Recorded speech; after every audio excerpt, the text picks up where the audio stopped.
And welcome back. It's Bulldog Football, the pregame show here brought to you by Lindsay and Associates here on the Hill Media TV. And I'm joined on today's broadcast by outside linebackers coach Derek Davis. What's up, my man? Man, just trying to get a win. Close this thing out right. Derek, defensively this year, you guys have created 18 turnovers, picked off 11 passes here in conference season heading into tonight's big ball game. Talk about just the defense, from where you guys were last year to this year. What's been the biggest differences that you've noticed, Coach? We went in a room in the off season and kind of put out all the stuff we did we really liked, tried to find a way to marry them together where we could provide people a lot of looks without confusing our kids and just play really fast. And I think the thing that makes us a little different than anybody else is on any given Friday night when you show up, if you're an offensive coordinator on the other sideline, you really don't have any idea what's about to happen. Derek, looking at this defense, the thing that's jumped out is just the senior leadership. And I know tonight's really about the seniors with it being senior night and all that, but just talk about how important that group has been. These guys have been with you guys since Coach Casey came in as sophomore. How special is this class going to be going out? They came, it's a lot of turmoil when we got here. They've seen a lot of stuff. And to go through the first year where we're kind of figuring it out and reestablishing the culture, and then to fight through last year when things didn't really go our way, and to keep with it in the offseason just kind of showed the resilience they had. They've been a fun group to coach. But, what you see on Friday nights is who they are, man. They are tough. They're mentally tough, and they ain't no quit in them. The third quarter to me, Derek, has been the deciding quarter in every game, and it goes back to Conway. You guys have been able to come out in that third quarter and really impose a lot of physicality. Is that something that you guys have stressed from off season and throughout the entire year?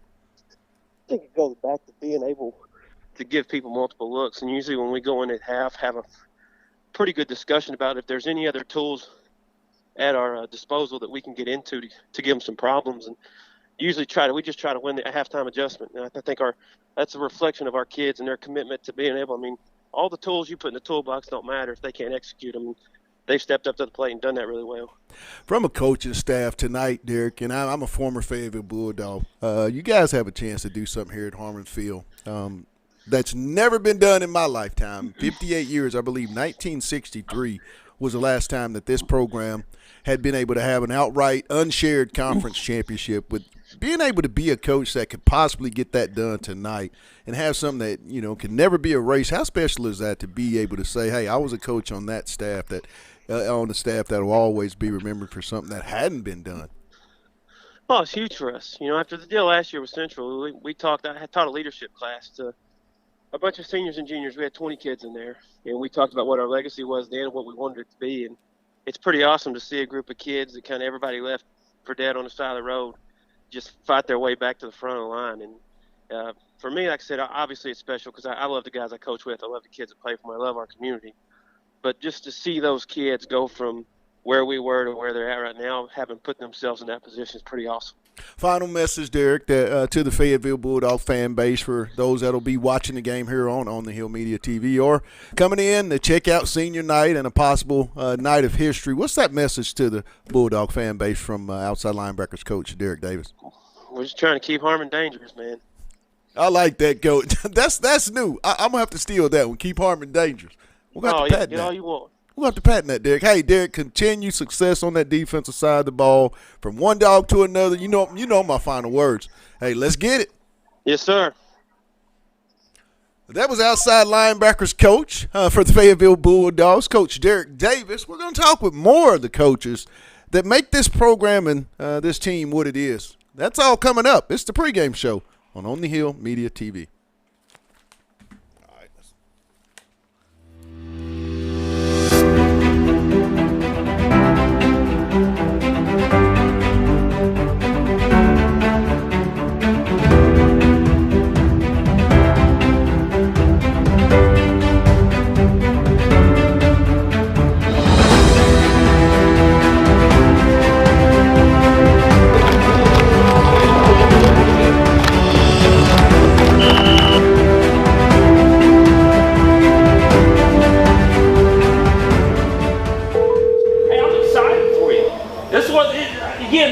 what it's all about right here. I played a bunch of these things like this, where everybody in the town's fired up. This is the best part, and you guys are the show. You're the show. They didn't come to watch me call plays. They came to watch you guys do your thing.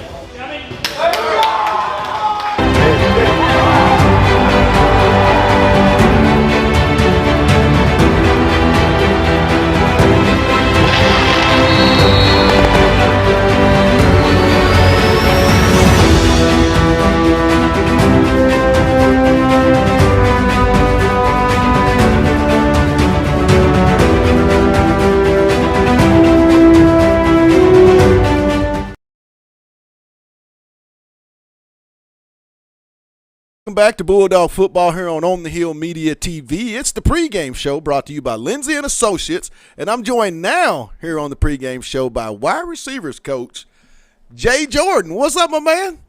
What's going on, big time, man? How you doing? Doing good, Justin. Your group of receivers this year, my man. I mean, what can you say about them from where they came their sophomore year to now tonight, senior night? Talk about that group and what they've meant to this program.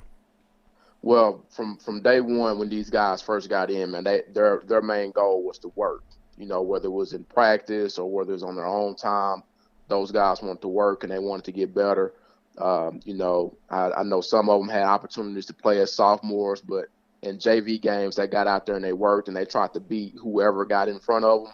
And they're just ball hawks, man. I couldn't be prouder of the progress that they've made from their sophomore years and up until this moment right now. A guy, really, when you talk about having to play as a sophomore, Isaiah Satania, a young man that's really, leads the state in reception yards, touchdowns. I mean, Justin, talk about his growth and what have you seen from Isaiah from sophomore to senior year, in your opinion, because you've been there all 3 years with this young man. Yeah, he's that guy, man. He's just special. He's a special guy. He's a competitor. From the time that he's gotten here, when he's getting coached up, he's all eyes and ears, and that's something that you can't say about a lot of kids. When some kids they get corrections, they just want to get down on themselves, but he takes it all in. He listens, and just to see his physicality this year, just not just going out there and catching passes, but just being physical, blocking for his teammates and going to celebrate it with his teammates. Just to see his growth from his sophomore year to this senior year has been phenomenal, man. I couldn't be prouder of him. Jalen Blackburn is a guy that I've watched, in his growth, Coach. I mean, your development with JB from last year to this year, I think, is the most notable thing on that offensive side of the ball. Talk about Jalen and, the hard work that he put in and, what can he do going forward for the rest of this season? Jalen was just waiting for an opportunity. He's waiting for that opportunity to go out and show what he can do. He's one of those guys that I was talking about, just cooking guys in JV games and as a sophomore and just beating guys one-on-one. He's just waiting for an opportunity. That opportunity has presented itself. He comes to work every day. He takes his coaching well as well. He just goes out and he balls, and you couldn't ask any more from him. He's gotten an opportunity this year, and Coach Wilk has put those guys in positions to be successful.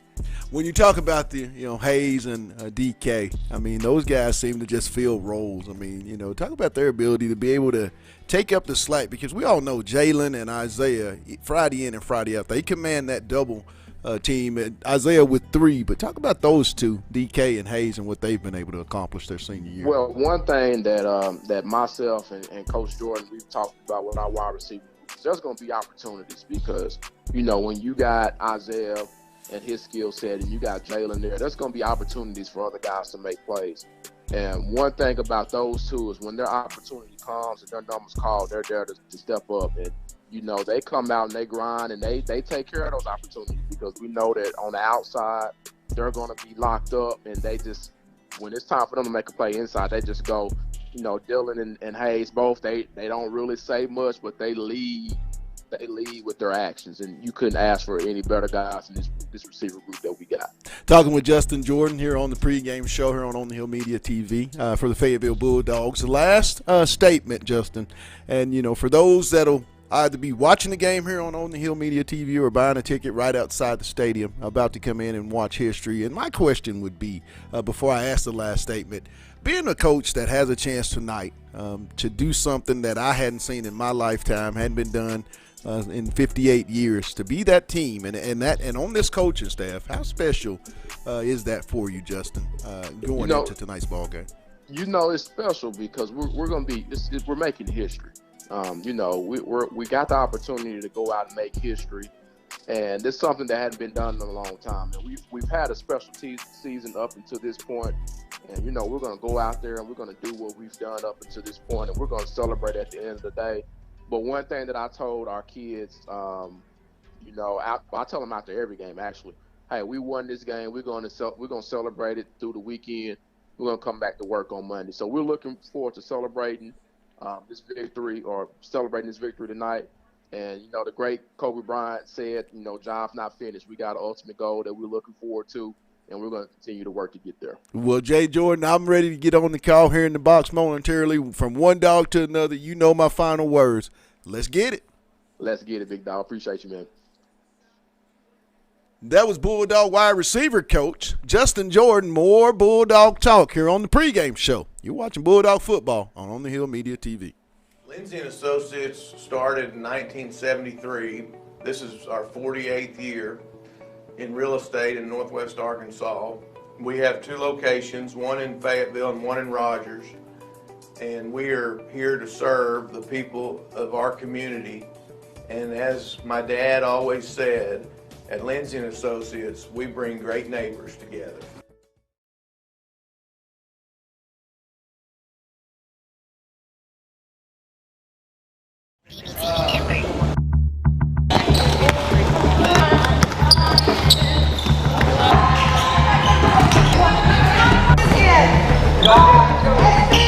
That's the difference between being able to play varsity basketball someday is being able to listen and do exactly what we ask you to do.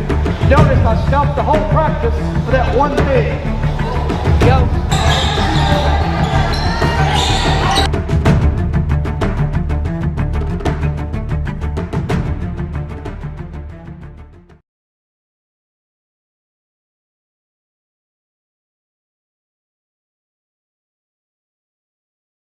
And welcome back to Bulldog Football here on the Hill Media TV. It's the Bulldog pregame show brought to you by Lindsay & Associates. And I'm joined now on the pregame show by linebacker coach of the Bulldogs and a former linebacker with the Bulldogs himself, Coach Jeff Bowerman. JB, what's going on? Hey, Pat. Thanks for having me. It's a privilege to be on your show. Jeff, tonight, when you step out on that football field with your group of senior linebackers in Cade Fields, Caden Turner, Luke Jansky, Cross Garner, Coach, what goes through your mind when, you see that group of linebackers? And then the second part of that question, the type of season those guys have had heading into their big night here at Har-ber Field. Well, I think the feeling and the sensation is very – it's the same for both questions. I look at these guys. I've had these guys for the last, 3 to 4 years, and the bonds that you develop with them, it feels very much like they're your own kids. And so it's just like as a parent, when your kids, they meet, exceed expectations, you can't help but feel pride, and you're just happy for them because they put in the work.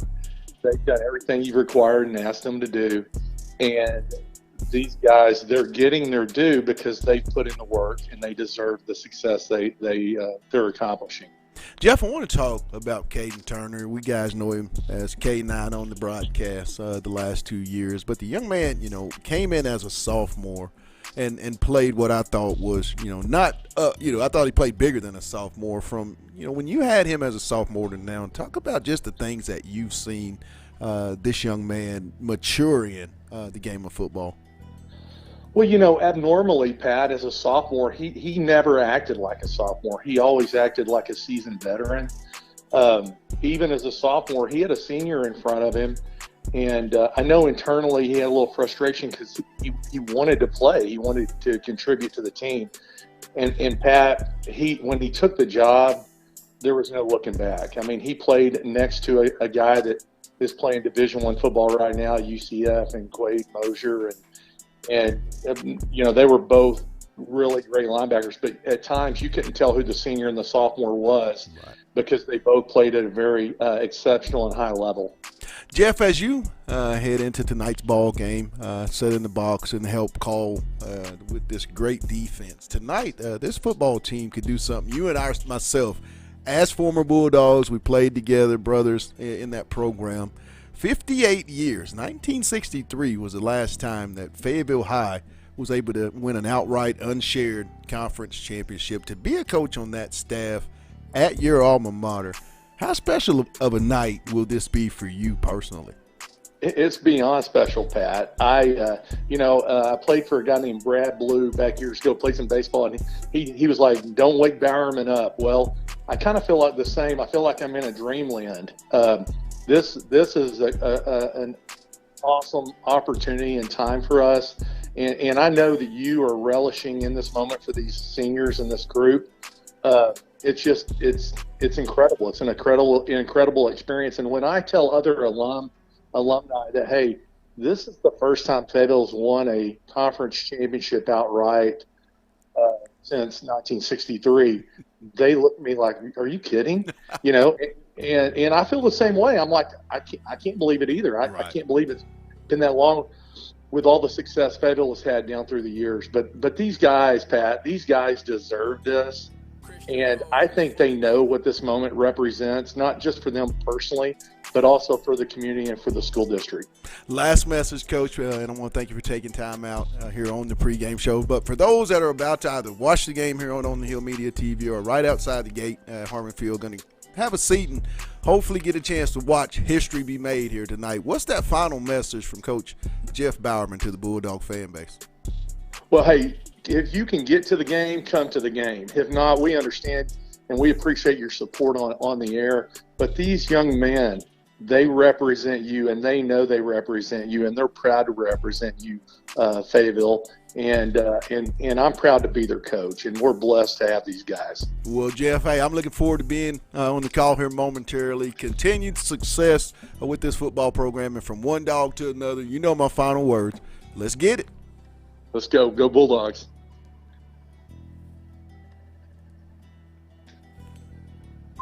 That was linebacker coach for the Bulldogs, Coach Jeff Bowerman. More Bulldog talk. It's the pregame show on the Hill Media TV.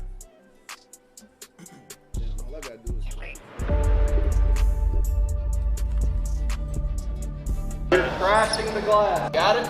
Communicate, run the phone. Here we go. Oh, you handed it to me,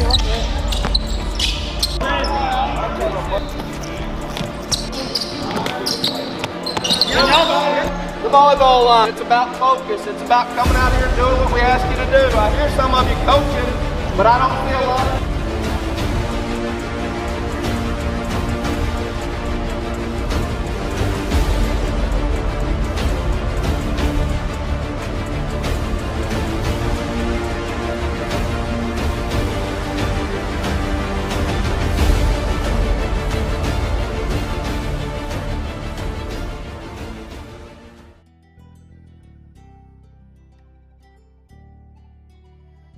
Welcome back to Bulldog Football here on the Hill Media TV. It's the pregame show, and we're talking to little dogs as they're about to have a chance for history. But we got to talk senior night with the offensive line coach for the Bulldogs, Scott Davenport. Coach, welcome to the pregame show.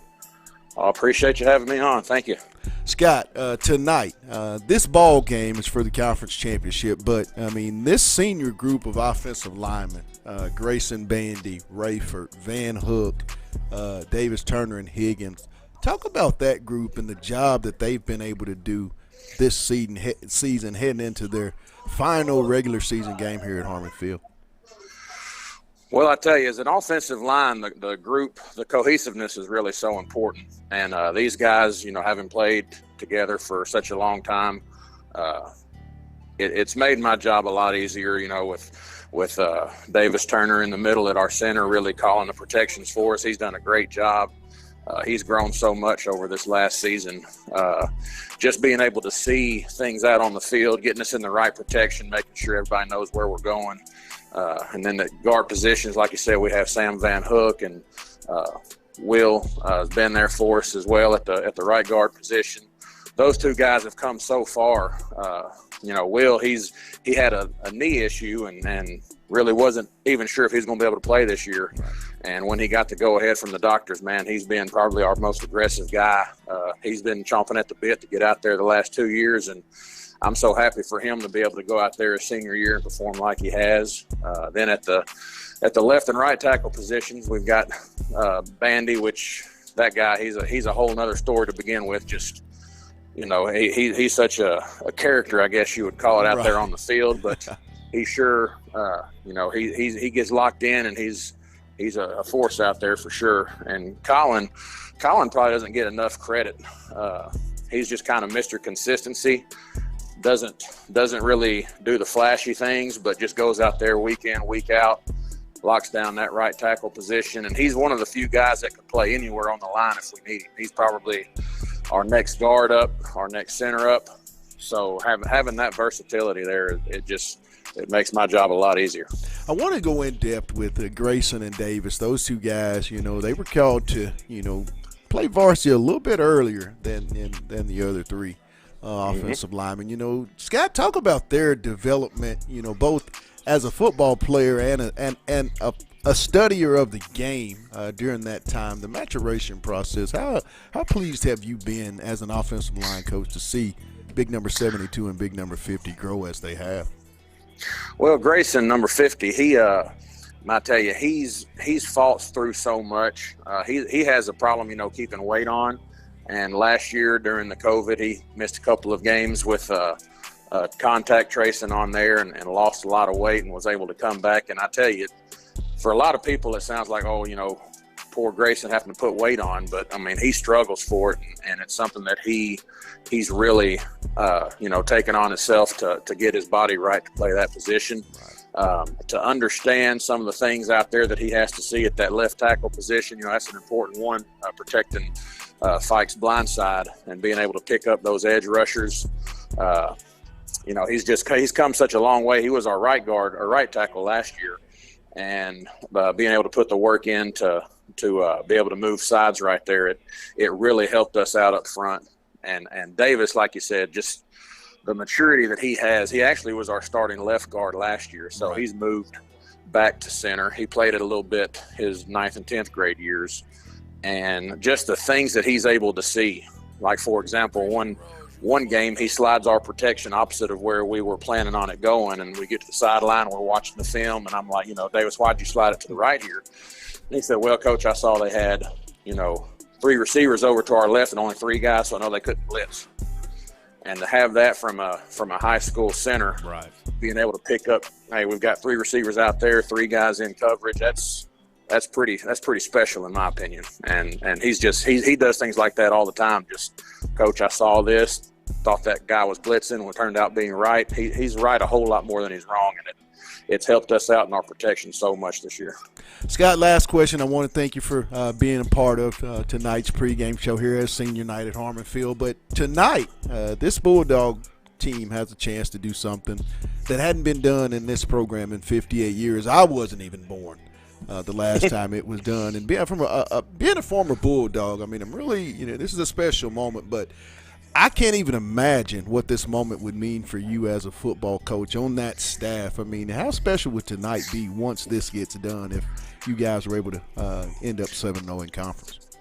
Well, we always talk about making history, and we have a lot of it here at Fayetteville. Like you said, we've got a history of winning state championships, but maybe not so much conference championships.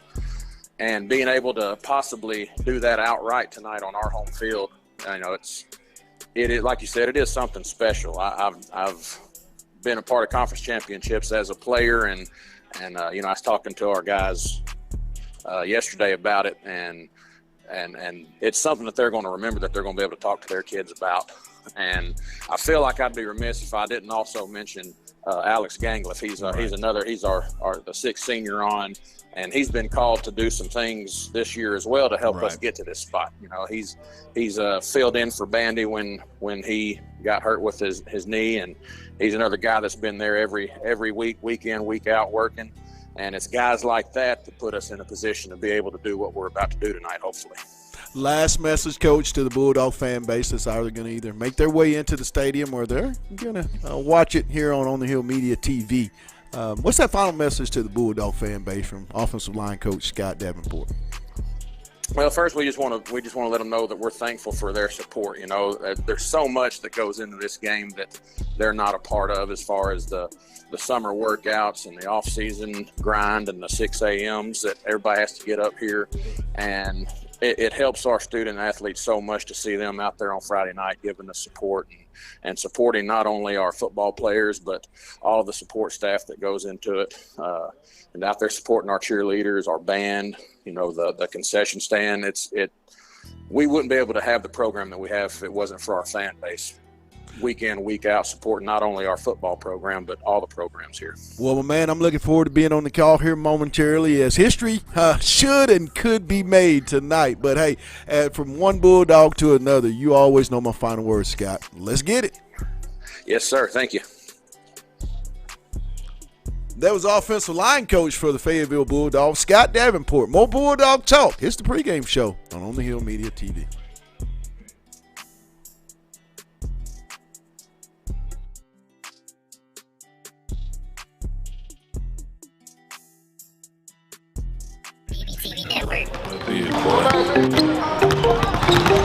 Mark is on his way,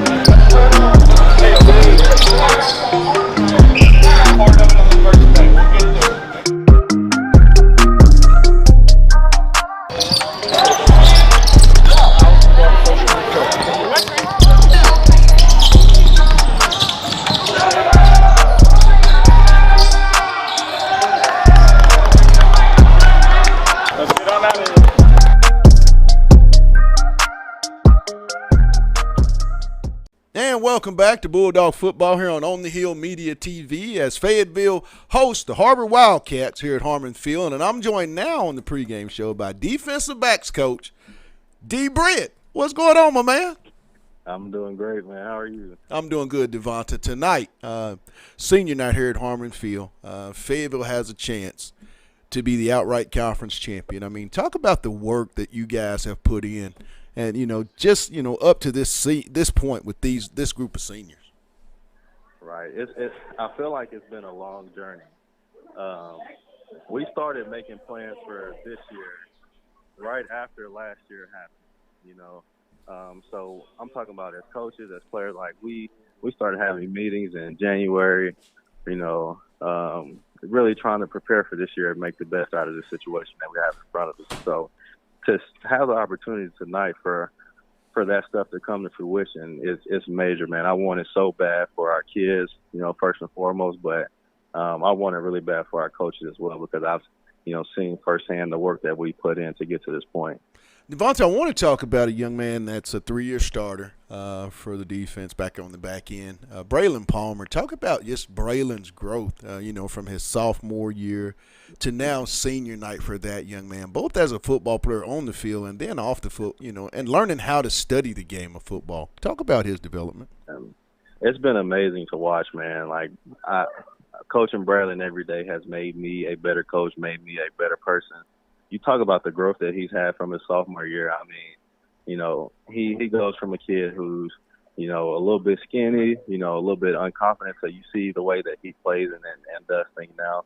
Like, it's everything you want out of a kid that you coach. Somebody who buys into the program, buys into themselves, and commits to doing all the things that it takes to achieve, some of the things that we have in front of him. And so he's a great kid, one of the best on the team.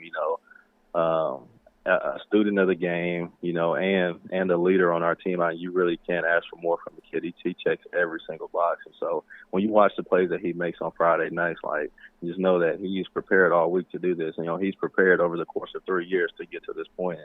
I'm so glad to see it come to fruition. Owen McComb is another guy, that's played through injuries, was converted over last year from quarterback to the safety spot. And it just seemed like when he got back there, it became what I'll call a no-fly zone. Talk about just his addition to that secondary and, Coach, your development with him from when he came over there to this point. Yes. Now, Owen played quarterback before we got him, but when I got here, I used to watch Owen in the summer, and you watch the way he works. You watch the way that he leads, you see how great of an athlete he is. You see how smart he is.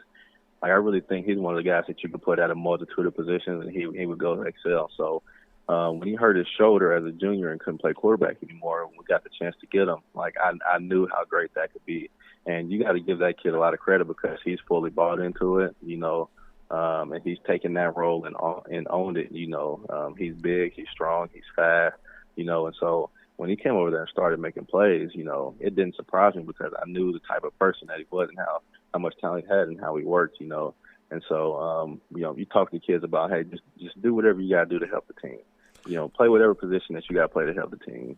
Owen has lived that, and you see, the fruits that are, the fruits of his labor that come from that. He's got a chance, to be one of the best safeties in the state, and we got a chance to go out here and achieve a lot as a team. And so I'm so proud of that kid. He really gave us a level of athleticism and smarts, just made us more dynamic in the back end. So it's been great to see him grow. Talking with defensive backs coach Devonta Britt here on the pregame show here on the Hill Media TV. I want to also talk about a few guys, 3 guys in particular, that maybe don't get the pub, but a guy I'm really stoked about is Jackson Taylor. I mean, this is a young man also to really start to make his way into that secondary. I believe it was the Har-ber game last year. Talk about Jackson and then Ryan Maxwell and, that other guy that converted from wide receiver over this year that's really added and had a great time since the Bentonville game. Tyreek Scott, talk about those 3 seniors. Absolutely. And what they've meant in the back end. One of the things that we talked about at the end of last year was wanting to get deeper at the corner position, just have more options of guys that we can play, and rotate there, and I love all those kids. They all have different skill sets. You look at Jackson Taylor.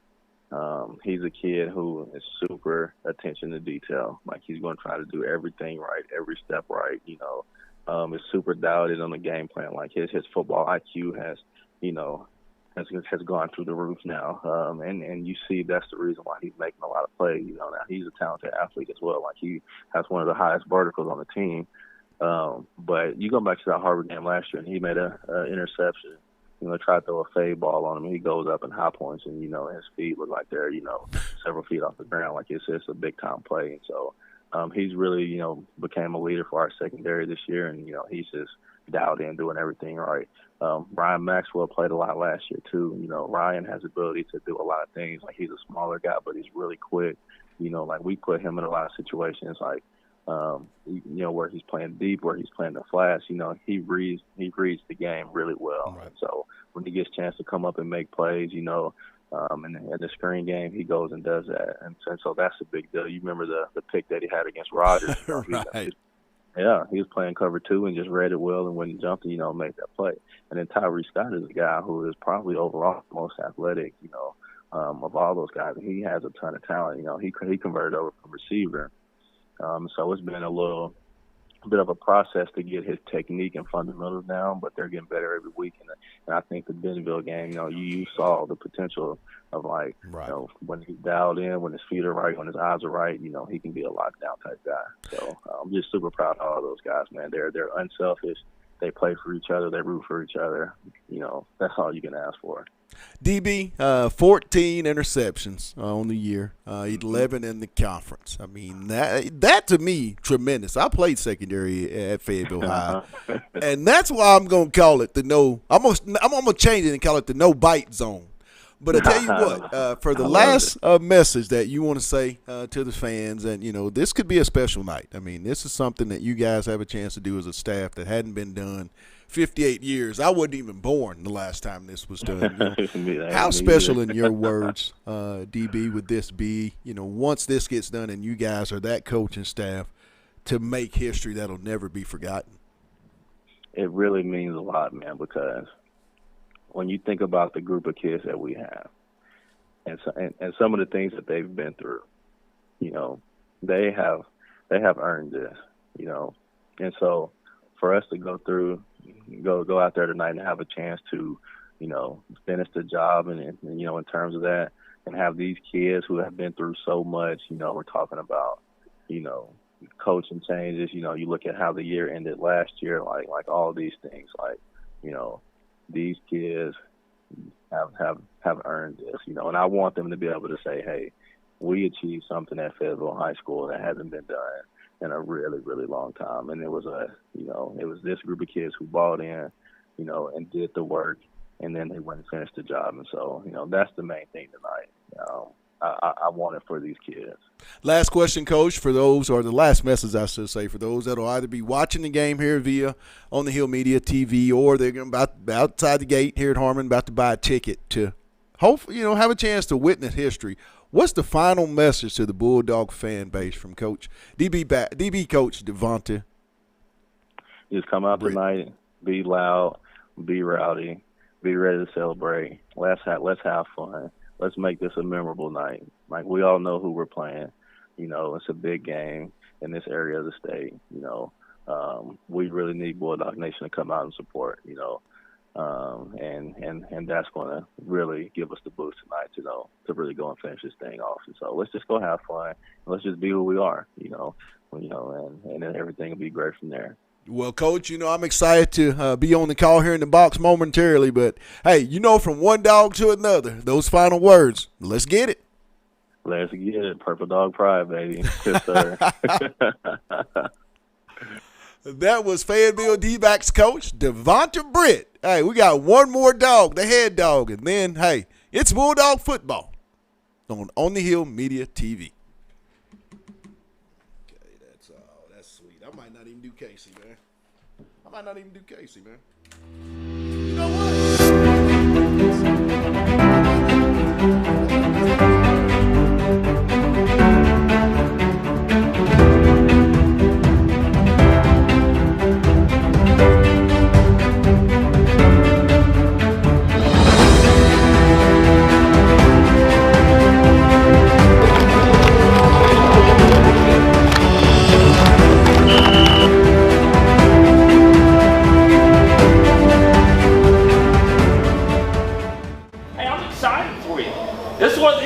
This is what it's all about right here. I played a bunch of these things like this, where everybody in the town's fired up.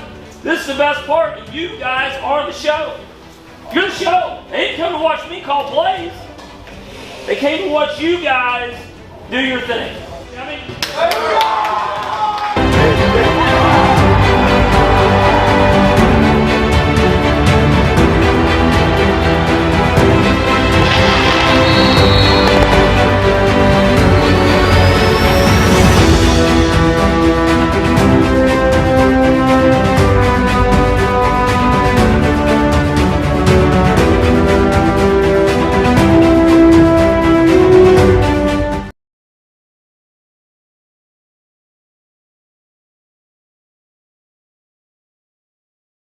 BBTV Network.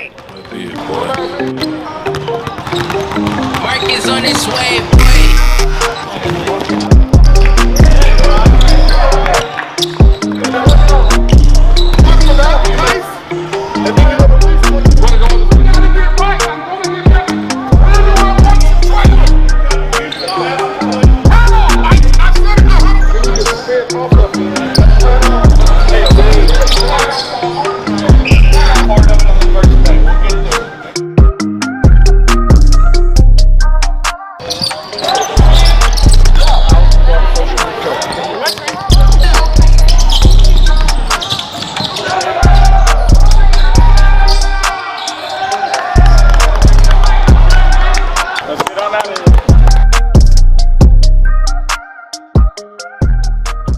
This is Pat Jenkins of On the Hill Media and voice of Fayetteville High Bulldogs Athletics. Make sure and subscribe to our YouTube channel. That's On the Hill Media.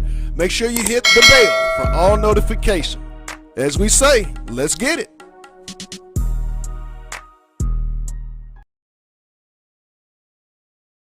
And welcome in to Harmon Field.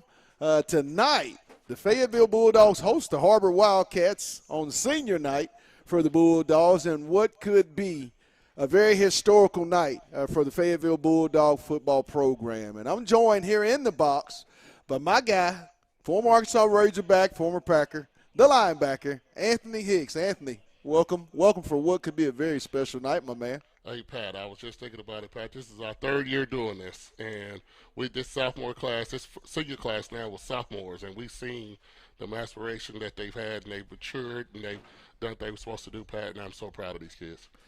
Talk about, all the question marks that this team and this program had coming in to this football season. With the way that they ended last year on this very same field, to come back and be here at this moment with a chance to set history, that has to be, something you can only talk about, for years to come. Yeah, Pat, I'm gonna give a lot to the kids, but also too, I got to give something to the coaches, and the parents.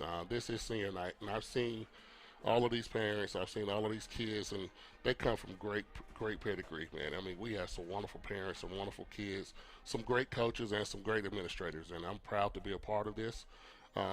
Be a part of history tonight, because I don't think anybody here has ever seen it before. Fayetteville going undefeated. And I'm looking across and I see 5 state championships, Pat, and they never won conference when they won 5 state championships. So this is special tonight, and I'm just honored to be a part of it. Tonight's football game, what will be your keys in this ball game? We all know the history of Fayetteville and Har-ber matchups. A lot of physicality, but when you look at the Har-ber football team, what is it they have to do tonight versus Fayetteville from the offensive side? Well, Pat, honestly, it's not even the offensive side of what the offense is not going to do. They're going to be able to do anything they want to do. The biggest question of the night is what Fayetteville defense is going to do to stop Har-ber's offense. Har-ber is a scoring machine. Our old buddy over there, just got back into football this year. Benji Mahan is over at Har-ber now, and he's brought a high-powered offense, and they got Luke Buchanan, another Fayetteville transplant that's been in the Har-ber now, and he's playing great football, and they're putting up tremendous numbers. So the opportunity right now is for us to we got to stop them, because they've done known for scoring points, but they can't stop anybody, Pat. Now, to the flip side, Fayetteville, the number 1 player in the state, Isaiah Satania, just a little over 48 hours ago, decided to play at the University of Arkansas. This young man comes into this ball game leading the state in receptions, touchdowns. What can Har-ber do, or what is it that Fayetteville can continue to do and come out of here 7-0 and with a chance to make history? Offense is not going to be an issue, Pat. Okay, we don't have to talk about what they're not going to do, because they're going to be able to do anything they want to do. Har-ber's defense is probably the worst defense in the conference. They beat people by scoring more points. Okay, it's not that they can stop anybody, but also too, they score a lot of points. So what we have to do is get a lot of pressure on defense. And I asked you the earlier question, Pat, how many interceptions can we get? Because we know Benjamin is going to throw it all over the place, and Luke is going to complete some passes, and they got some pretty good receivers. So my question is that what is our defense going to do? Stop the run, put more pressure in, and believe me, I want Luke to remember this game when the kids that he grew up with, they put the hat on him, because I want Caden, I want to come out, out of 88 out the gate, don't spot him any points and start putting pressure on the quarterback. Fayetteville coming into this game, a really big-time stat, 11 interceptions in conference, 14 for the season. So that will be a major factor. We'll take a real quick break, and then when we come back here in the box, it's time for a little 7A West football. You're watching Bulldog Football on On the Hill Media TV.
of Harmon Field with your Fayetteville Bulldogs coming in 7-2, 6-0 in the conference. Will take on the visiting Har-ber Wildcats in the conference finale, senior night here for Bulldog Stadium. And Anthony, fireworks are flying, the crowds are roaring, student section is ready, I'm ready, you ready. History could be made. Man, let's get going. Yes, sir. Yes, sir. Very festive crowd tonight. Well, as I said, what could be a very historic evening for Fayetteville High School as a football program. But, no final words, Anthony. Let's get it. Bulldogs set to receive. Carroll will be back to Fayetteville. All the tricks and plays. It's not just racing time, it's just what they always do. If you have to be ready for everything, this is the biggest one that you have. That there's nobody that I love to be more than Har-ber. If any sport, anything, I don't care. There are moments in high school football you get to do what we get to do.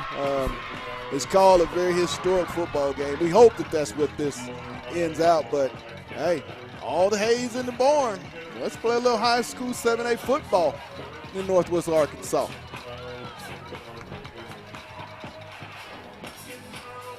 Can we get a little better music tonight? You think we can get a little more hype? I know last time we were here, you needed a little more. Har-ber set to kick off.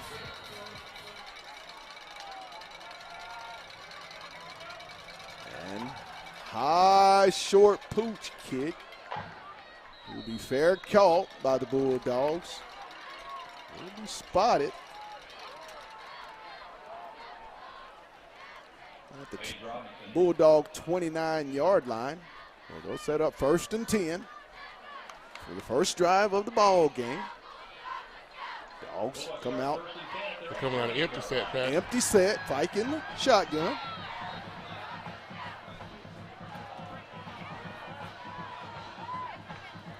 There's the snap. He's going to step up. He's got a whole bunch of green grass. Cuts to the right, makes a man miss, and he's going to get up over the 40 for a Bulldog first down, up around the Bulldog 41-yard line. Great if decision. He can do that tonight. Great decision, Pat. Great decision. They're going to drop in the zone, Pat, like everybody else try to do. But it's we're going to find the holes in it. But that was a great decision by Blake. 4 wide, single back, Fike in the shotgun. The snap, the give to Espino. He cuts up the middle, and he's going to rumble straight up the field for a big gain of another, I believe, 12 yards, across midfield into Har-ber territory. The numbers don't add up, Pat. If they stay in that cover 2 and drop it, they trying to, it's not the numbers don't add up. So we're going to run it all day, all night long on this 3-man front. Ends left. Espino single back, Fike in the shotgun. The snap. He's got time. He steps up in the pocket. He's got a man, I believe, incomplete, intended for Jalen Blackburn. Just a little over the outstretched hands on that one. I mean, Pat, they're going to drop back in the zone, and it's going to be a blatant fight night. He can have a phenomenal night, Pat, and put up 700 yards if he makes the right decisions. Brings up a 2nd and 10 for the Bulldogs. The give to Espino off the left side. He's going to cut it back. He's getting a huge gain up around the Har-ber 35-yard line. That offensive line, Anthony, looks like they're going to establish themselves early in this process. And Har-ber has already called a timeout because they know it is going to be unstoppable. And honestly, Pat, if we can, and see, this is where the offensive game could help out us more than anything. Because, Pat, if we can run the ball, we can run more clock off. Har-ber is a high-scoring team. They got a wonderful offense, but if we could keep them off the field and, and give our defense a chance to rest and, own the time of possession, that is going to be very critical for us, is to own the time of possession. And I think we running the ball like this, it's going to be like that. I like Espino. The kid just plants north and south. Not a lot of fancy dancy. He's just trying to pick up some positive yards. He got a lot of heart, Pat, and that's just goes to show, he's a transplant. He came in from Springdale, so he loves being in Fayetteville, and he's done a great job this year. Fike in the shotgun, trips left for the Dogs. The give back to Espino off the right side. He's going to get a nice hard 4 yards down to about the 31-yard line of Har-ber. That'll bring up a 2nd and 6. Yeah, we're going to make him come out of their zone, man. We're going to make him go to man-to-man. Trips left. Single back, Fike in the shotgun. There's the snap. Little dump in the flat. Espino breaks the tackle, and he's going to get a first down. Yards after the catch inside the Har-ber 20 down to about I believe it's going to be the 18-yard line. That's his first catch of the year, man. That's his first catch of the year. We talk about this every week, Anthony. Jay Wilkerson just continues to add more toys in the playbook. And the kids are responding to that. Fike, the give to Espino. He's the workhorse in this drive right now. We'll pick up about 3 on the play. They'll give him 2. Down to about the 17 of the Har-ber Wildcats.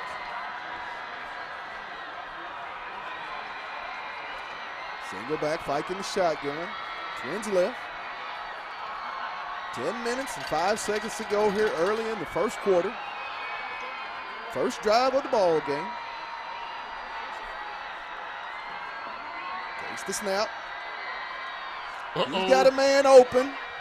And it's going to be tipped at the last minute. He was late with that one, Pat. He got to get rid of that a little bit earlier. There needs to be on him as soon as you get in there. Pat, there's only going to be certain windows that's going to be available in the zone. And we're trying to figure out what we're going to do because they're trying to play a little press coverage a little bit, so they're making us, run routes more down the field. But just give us time. Brings up 3rd down. Motion. Little flip to Cattell. And he will not get around the right side as a shoestring tackle by the Har-ber defender. We're going to go for this, Pat. Brings up a 4th down. At the Har-ber 17-yard line. Dogs will go for it. Twins left. Single back set. Bladen Fike in the shotgun.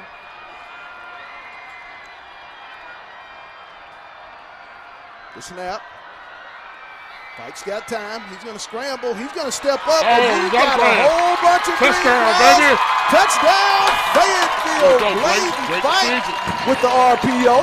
Talk about that. We've been talking about Fike. If he'll be able to use his feet here in the latter part in the playoffs, this could be an even more dangerous offense for the Bulldogs. His decision-making going forward for the rest of the playoffs and for the night is going to be critical to get us to War Memorial where we want to be. So he has to figure out, he has to make good choices. Fike with the 17-yard touchdown run for the Bulldogs. Makes the score 6-0. 9:07.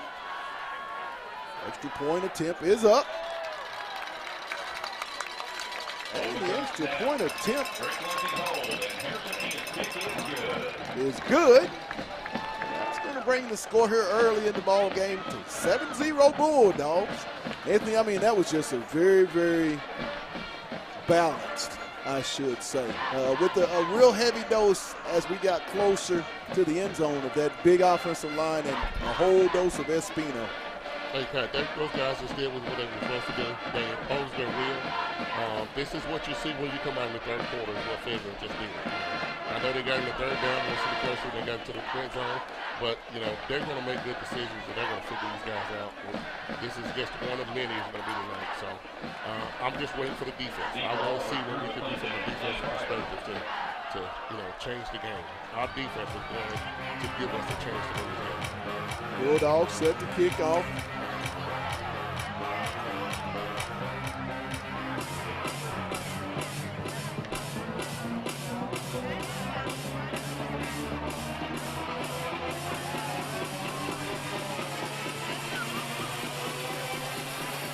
Wildcats back deep to receive.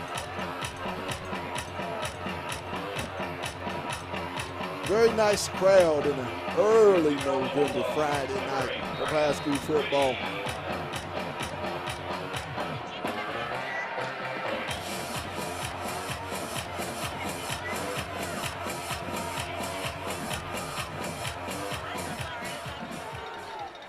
Nice Goodley kick will be fielded. And he'll get it up to just over the 30, around about the 33-yard line. They'll spot it, I believe, at the Har-ber 34. They'll take over 1st and 10 for the Wildcats. Bulldogs come into the game with 11 interceptions in conference, 14 for the year. Buchanan in the shotgun.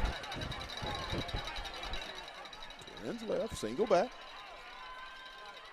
He's looking under pressure. Scranton, he's going to be brought down.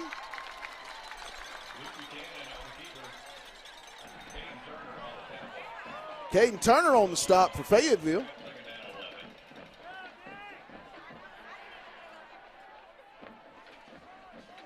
Going to bring up 2nd and 1. There's a snap to Brewer, and he's going to pick up maybe.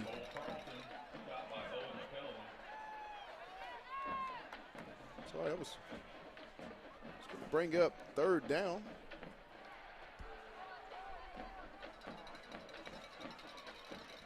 Twins left. Brewer with the snap.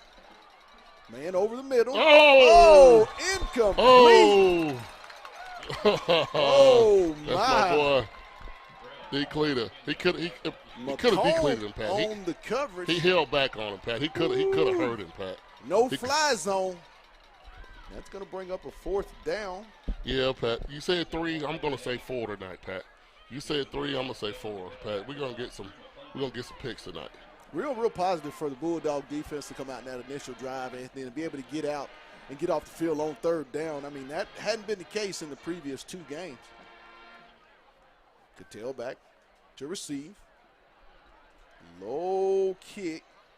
Be fielded by Cattell, and he's going to try to break loose. And about 2 on the return across the 25.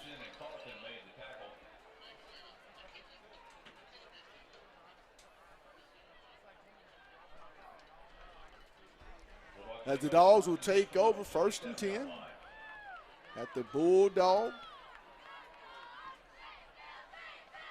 26-yard line. No, we'll call it the 27-yard line. Trips right. Fike in the shotgun. Espino. Single back. The snap.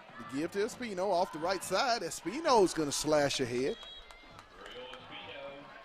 Gain of about 6 on the play. Up across the 30, down around the 33-yard line for Fayetteville.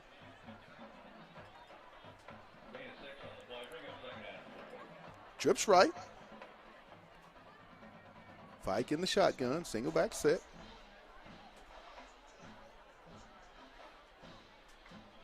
There's the snap.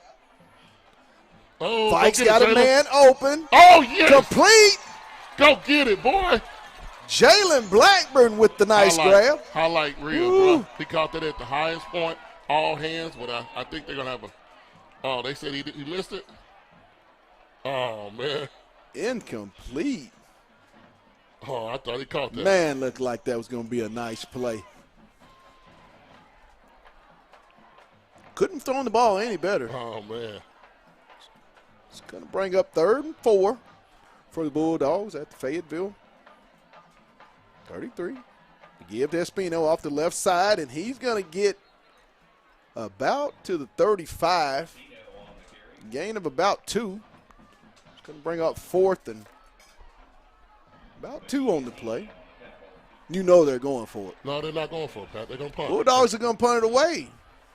Tyreek Scott back to punt for the Bulldogs. And Pat, that's not what I want to see. Okay, I mean, last week we didn't punt one time, did we?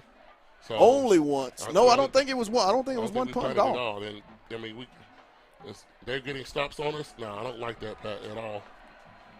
There's a punt, and it's going to be fielded.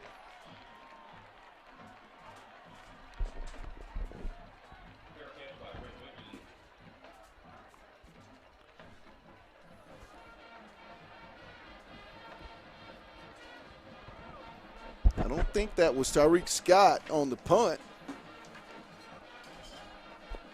Back for Fayetteville. Let's go, D. Har-ber takes over at their own 37. The snap off the right side. Fake, and he's got a, oh!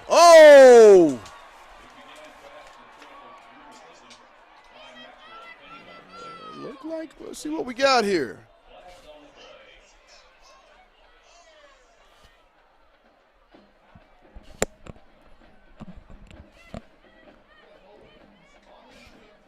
Holding on the defense. Well, they call it on Maxwell. They ran a counter OT play, and they faked it, and he pulled it out of the counter and tried to hit the.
False start on the Wildcats. 5 yards. March it off. Pat, this is one of the first few times our D-line is bigger than their offensive line.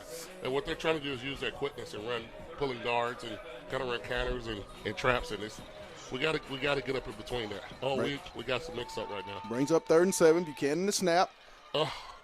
And it's going to be incomplete as his intended receiver just slipped down on the play. Yeah, they kind of had us outflanked a little bit right there. He had to get the ball out quickly. I'm just glad he made a bad throw, but I think they're going to go for it right here, Pat.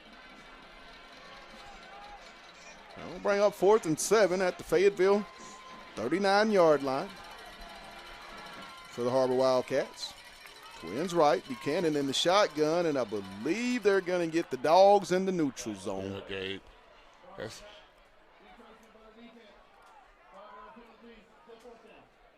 That's going to bring it back to 4th and 2.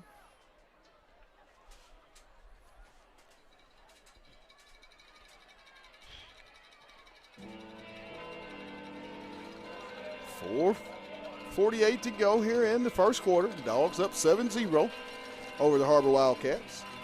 4th and 2. Ball at the Fayetteville 34-yard line. Twins left. Buchanan is in the shotgun.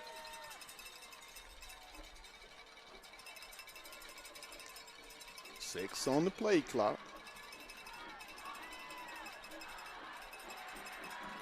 Just barely got it off, and I don't think he's going to make the first down. He's not going to get it. Cade Fields led the charge on that one, Anthony. Talk about that play and what Fayetteville do, because it seemed like they beat a lot of blocks from that snap. And what they did, Pat, they watched film a little bit, and it's pretty much seen the ideal play. Benji's kind of showed some tendencies what he needs to do, because they made a shift down, and they brought everybody down in the box, Pat. And it was 9 in the box, and they was trying to get 2 yards from the shotgun. So, no, man, just get some penetration and stop them from getting 2 yards. Great call by the defensive coaches. Dogs take over at the Fayetteville 35-yard line, 1st and 10. Trips right. Empty backfield set. Fike in the shotgun for the Bulldogs. Snap. And he'll get it to Isaiah Satania. A loss on the play of about 2. Seemed like they had that play sniffed out from the onset. Pat, they're trying to run a press man-to-man, and wherever he goes, they got somebody in him. But everybody in the world tries it, and it never works. So, yeah, do what you need to do, but eventually you will be toast. Brings up 2nd down. 13 on the play. The snap, fight. He's got a man open, and it's going to be complete. Jalen Blackburn on the reception for the Bulldogs. That's going to bring up 3rd down and short, 3rd and about 2 at the Fayetteville 43-yard line.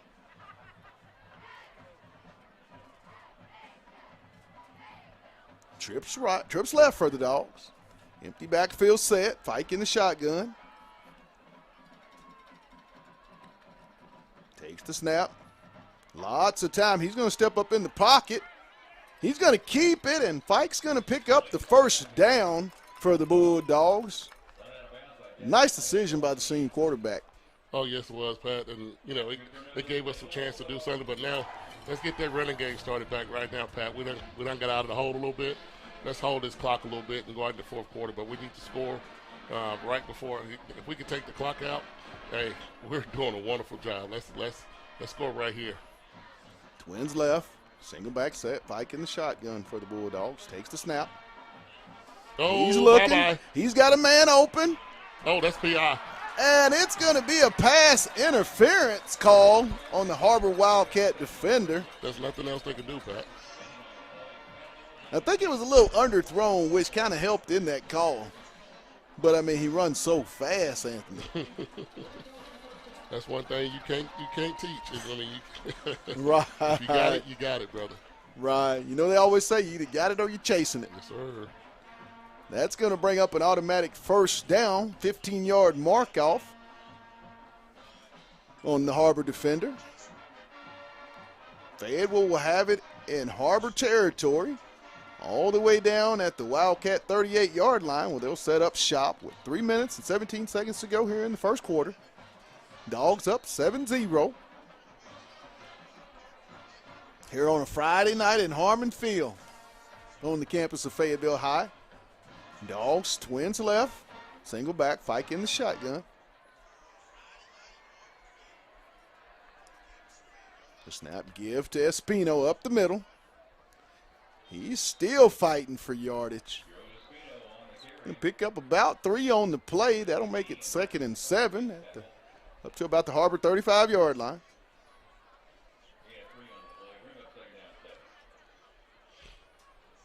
Think the Dogs are just going to start pounding football. Hey, that playbook is wide open, brother. Fight. He's looking. Got him. Still's going to scramble. And he's going to be brought down. We're running a lot of deep routes, Pat, and you know that's not going to be indicative of what we need to do. eventually we're going to figure it out. We're going to start going across the middle a little bit more. Start bringing some deep crossers because their linebackers is not very good. So, and they're small. So we need to take advantage of our ability, our athletic ability there. I think we're finna do it right here. Brings up 3rd and 9 for the Bulldogs. 4 wide, single back. I think we're finna get a reverse. Fike in the right shotgun. And looks like we're going to get – that may be on the Har-ber Wildcats. What do you think? Or was that little illegal procedure? Yeah, we were a little bit quick because they was finna run a blitz. And, just got a little jumpy. That's going to back it up to the Har-ber 42-yard line. But we're in a hole right now, Pat. We need to figure out. 3rd and long for the Bulldogs. 3rd and 14. 4 wide. Fike in the shotgun, single back set. Snap. He's got a man open. Complete to Dylan Cattell. First down, Pat. For the Bulldog, first down up around the Har-ber 26-yard line. That was a nice out route. First down for the Bulldogs as they'll set up shop at the Har-ber 26. 1st and 10, 4 wide. Single back, Fike in the shotgun. Little flare pass out. Complete to Blackburn. And Blackburn, nice footwork. When you have it both ways, when you can flare out to Isaiah and you can flare out to number 2, that 1-2 punch, I mean, what quarterback wouldn't want that? Hey. Trips left for the Bulldogs. 2nd down at the Har-ber 20. The give to Espino makes a nice cut. And he gets it down around the 14-yard line of Har-ber. Pat, that offensive line is pillaging those. I mean, Pat, these guys are getting blocked 5-10 yards down the field, putting on their backs, pancakes, Pat. That offensive line. Good football. They're commanding. A guy used to hear power football. Trip, twins left. The give to Espino. And he's going to be stopped for, I believe, no gain on the play. Seems like Har-ber ran a little stunt action right there. Yeah, and also, too, Pat, if it's in a different world, different place, we'll have a little bit more people to run behind him a little bit. We're going to have to depend on Christian Sexter a little bit. And hopefully we'll have a chance to run the ball because I think a lot of people can run through these holes. Twins left. Fike takes the snap. Looking.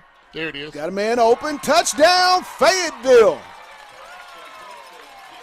Dylan Cattell with the touchdown catch. 14 yards. Everybody knows Jalen Blackburn. Everybody knows Isaiah Zatinga. But last week we saw, not his emergence, but it's just his consistency all year. And, he put on an all-star game last week. Man, and did just phenomenal things, man. Punt return and everything. Right. This kid has had a phenomenal year, man. And when you go back, Anthony, the young man was hurt. I believe it was that North Little Rock game. And when he came back in conference, I mean, DK's been just another addition to this very potent offensive attack of Fayetteville. Oh, yeah, Pat. He's done his job, Pat. He's been in this program. He's one of Casey's first kids, man. So, he knows what to expect. And this is the football team that you get when you have kids like this and parents like this and support staff and coaches. Extra point was good. Brings a score with 22 seconds here in the first quarter. At Harmon Field, Bulldogs 14 and the Har-ber Wildcats 0. You kind of have to, Anthony, to focus. I mean, with senior night, and I know you and I both went through that. I mean, it's your last game, regular season on your home field. All that goes through your mind. But for this football team to come out and play this first 12 minutes, yeah, you got to feel good about the focus. And it comes from this senior group. Pat, I mean, we just need to continue to do this. We continue to do this, and the defense plays like they're playing, Pat. And Pat, we could be at a running clock by the third quarter. So, we just need to keep playing football and show out tonight. Right. Dogs set to kick off.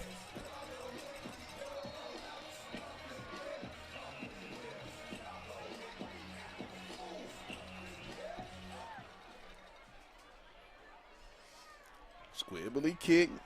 It's going to be fielded up the right side, and he will get just over the 25, down up to about the 27-yard line where the Wildcats will set up their third offensive possession of the ball game. Down 14-0 with 16 seconds here in the first quarter.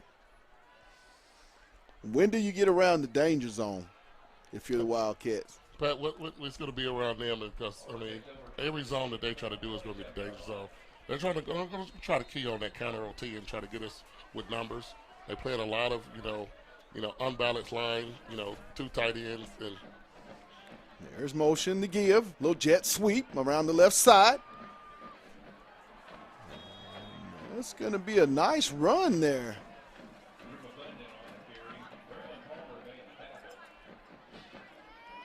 Palmer on the stop for the Bulldogs. Brings up second and short. Well, they're going to give him the first down. Little swing pass on the left side. Complete. Har-ber's trying to mix some things up so Fayetteville can't get set up. Because when Fayetteville's set up defensively, Anthony, they've been a force to block. There'll be a flag on the play. Yeah, Pat, that's going to be a personal foul, unsportsmanlike conduct on one of the Har-ber kids. It just shut his mouth, man. You have to shut your mouth. When you look at Fayetteville, Anthony, that's the one thing you can say about this team this year is not a lot of penalties. This hadn't been a real penalized team. Sideline warning. Sideline warning. And you and I, hey, we've been in the first 2 years with this program. Penalties, and more penalties. That just hadn't been the case. No, Pat. These are Casey's kids, okay? I mean, we can say a lot of things and talk about a lot of stuff, but Casey has brought a product together, with all the resources and stuff that he has, and the support staff. Like I said, Pat, this has been a collective. A lot of different people that has put this opportunity together, so these kids can make history. So I'm just glad to be a part of it. I mean, Fayetteville is a wonderful high school organization, and hey, Pat, this is what you get when you get opportunities like this. Har-ber will start the second half with the ball at the Har-ber 40. We'll call it the 41-yard line, second down. Wildcats, twins left, single back set. Buchanan in the shotgun. The give. Little swing pass out in the flat. Short gain, Taylor. Jackson Taylor on the stop. Man, he read that, and I mean he was coming. Pat, he's a football player, Pat. Big time. I honestly think he can play, on the next level. He can play college football somewhere. Pat, he is a football player, Pat. I love to watch that kid play. He shows a lot of heart, Pat. And he's made a lot of plays this year. He stepped up and take an opportunity. That is his spot right there. Brings up 3rd and 4 for the Wildcats. Twins left, twins right. Buchanan in the shotgun. Trying to look for a little over flat, complete over the middle. Tight end. To the big tight end. He's still running, and he's going to be brought down by Taylor down around the Bulldog 10-yard line. Yeah, Pat, that's Benjamin Mahan, man. I mean, the only man in the 7A West that used a tight end, and he used him to that his advantage. It sucks a lot of people in because you have so many people on the line of scrimmage, and we just got sucked in right there with the tight end. 1st and 10 for the Wildcats at the Fayetteville 10-yard line. Buchanan looking over the middle. Almost should have been almost picked off by, I believe that was Luke Jansky. Yeah, Pat. Our linebackers sitting on it. Our linebackers, he's going to take advantage of the seams, and you saw they try to take advantage of the safeties by bringing a tight end out of the backfield. So they doing a lot of play action, a lot of run action, and trying to dump and dive us over the top. So our linebackers and safeties going to have to play very well tonight. Brings up second down at the Fayetteville 10-yard line for the Wildcats. Twins left, single back. Buchanan is in the shotgun. The snap. Still trying to hit over the flat. Nope. Incomplete. He's not got much time to throw that football. No, Pat, he got happy feet. You know what I'm saying? He knows what's coming. He knows what's coming. Think that defense got a little added juice to get after him a little bit? Juice. Freshly squeezed, man. These orange juices got picked today, man. He's entered the no-bite zone. This orange just got picked today. This is juice. Buchanan in the shotgun. Oh. Pressure. Oh, yes! Intercepted! That's my buddy. That's my boy, Braylon Palmer on the pickup for the Bulldogs. Fayetteville will take over 1st and 10, and the senior was sitting right on it. I told you. Bulldog 1st and 10. They tried to hit that tight end coming out of the backfield, Pat. Nobody plays with a tight end. So, right. That takes advantage of the opportunity with the safeties and the linebackers. And, Pat, that's Palmer making a play. Kid's been doing that for 3 years, Pat. He's been consistent on that defense, making plays. And that was a play. He made a play. 12th interception in conference by the Bulldogs. 15th on the year. The no-fly zone continues. Dogs, 4 wide. Single back, Viking shotgun. There's the snap. He's going to take off. Go. Run to the right side. And get it up around the 20. That'll be a pickup of about 3 on the play. Thought he should have just took off. Oh, no, Pat. They had an angle on him. That's not Isaiah, brother. They had an angle on him. Right. Good point there, Hicks. He made a good decision. Pull the ball down, positive yards, Pat. 2nd and 7. Dogs 4 wide, single back, Viking the shotgun. There's the snap. Oh, yeah. Let's go, flare play, little screen play. Oh, that's person. You can't. Blackburn, as he's going to get enough for a Bulldog 1st down, up across the 25, down to the Bulldog 27. Boy, Wickerson he's a genius, ain't he, Pat? He reminds me of Petrino, man. He reminds me of Petrino so bad, man. He just savants, Pat. You got cats that knows football. Twins left, Viking the shotgun, single back set. There's the give to Espino. He's going to change direction and try to fight for a yard or 2. And see, Pat, what we're doing is they loading up the box when they know we got in the game. We got to change it up a little bit.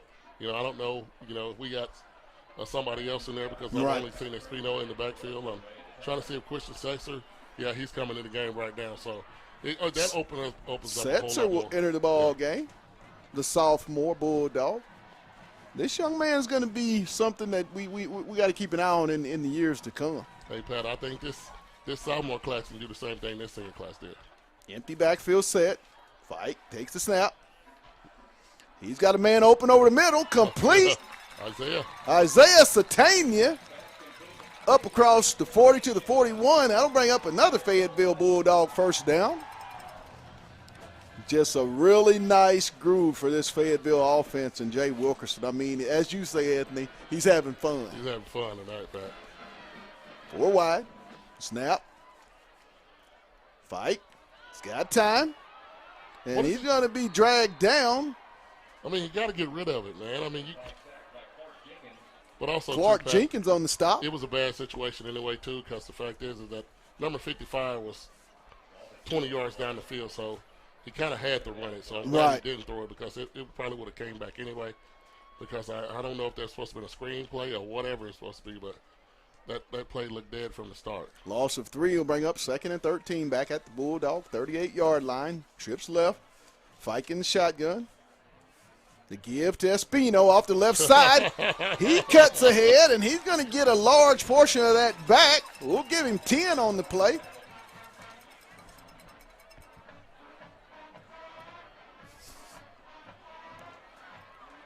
Down up to the Bulldog 47. Brings up 3rd, 3. 4 wide. Fike in the shotgun. There's the give.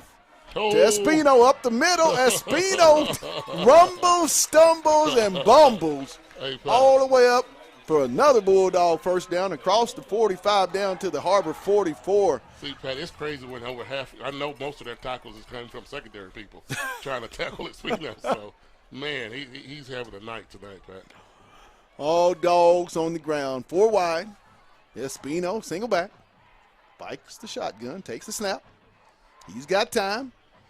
He's got a man open, and that's Hayes Robertson on the completion. A pickup of about 4 on the play, down to the 40 of Har-ber. Brings up 2nd and 6 for the Bulldogs. 7:19 to go here in the half. Bulldogs up 14-0. He's going to have to trust himself, Pat. He's going to have to trust his receivers. They're going to have some people in the vicinity, but he needs to trust his receivers that they're going to go get the ball in. Twins left. Single back set. Fike in the shotgun. He'll take the snap. The give to Espino. He's going to break a few tackles, still churning. And they're going to blow it dead. I believe there's going to be no gain on the play. No, we lost. They're going to say he lost 2 back to the Har-ber 42-yard line. It's going to bring up 3rd down for Fayetteville. Going to put Isaiah in the slot. You know what that's? Twins right. We'll go 4 wide. I'm sorry. Single back. Fike in the shotgun. They'll bring pressure. Fike's got time. He's going to scramble to the right side. Give a little hip, make a man miss, and he's going to get up the sideline, and he's going to go down. Bladen Fike with the nice run for another Bulldog first down all the way down to the Har-ber 21-yard line. Well, they'll set up 6 minutes, 10 seconds to go here in the half. Dogs, Twins left. Fike in the shotgun, single back set.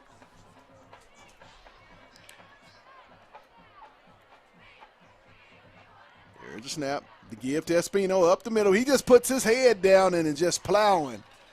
They'll give him 3 on the play down inside the 20 to the Har-ber 18.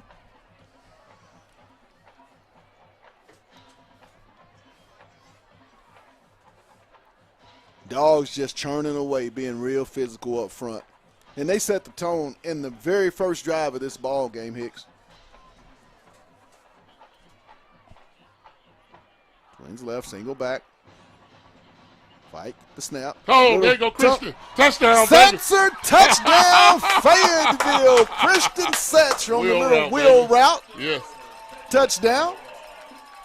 Oh, yeah. Yeah, but there's a flag down on the play. Let's hold on, see what we got here.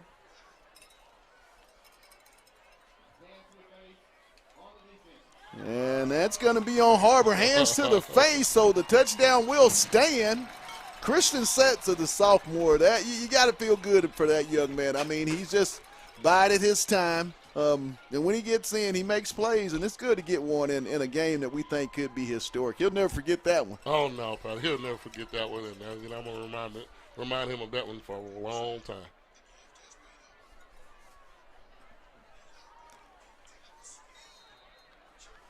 Dog set, kick the extra point. And the kick is up. And the kick is good. So 5 minutes and 17 seconds to go here in the half. From Harmon Field on a nice, gorgeous senior night. It's all Bulldogs, 21-0. We'll be right back. You're watching Bulldog Football on On the Hill Media TV.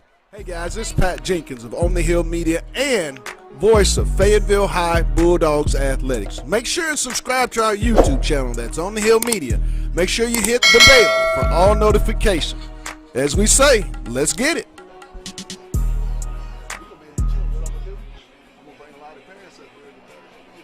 No, don't do that, man. Oh, no, man. Leave him alone. Hello, Northwest Arkansas. I am Darren Storms with Storms Orthodontics. Here at Storms Orthodontics, we're proud to be able to sponsor the Fayetteville Bulldogs for this upcoming season. We wish you guys the best of luck. Have a safe and happy and healthy football season. Go Dogs. Good luck, boys. Perfect.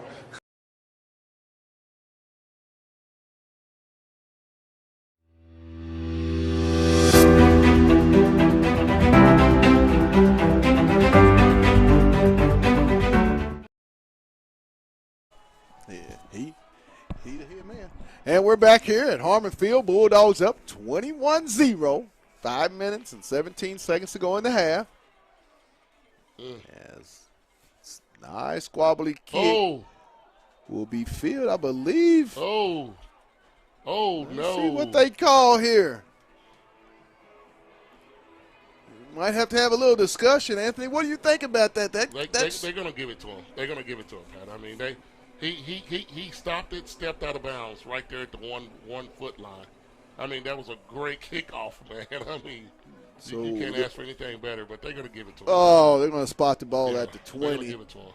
Har-ber will set up 1st and 10 at their own 20-yard line, trailing 21-0 here on senior night at Fayetteville High School.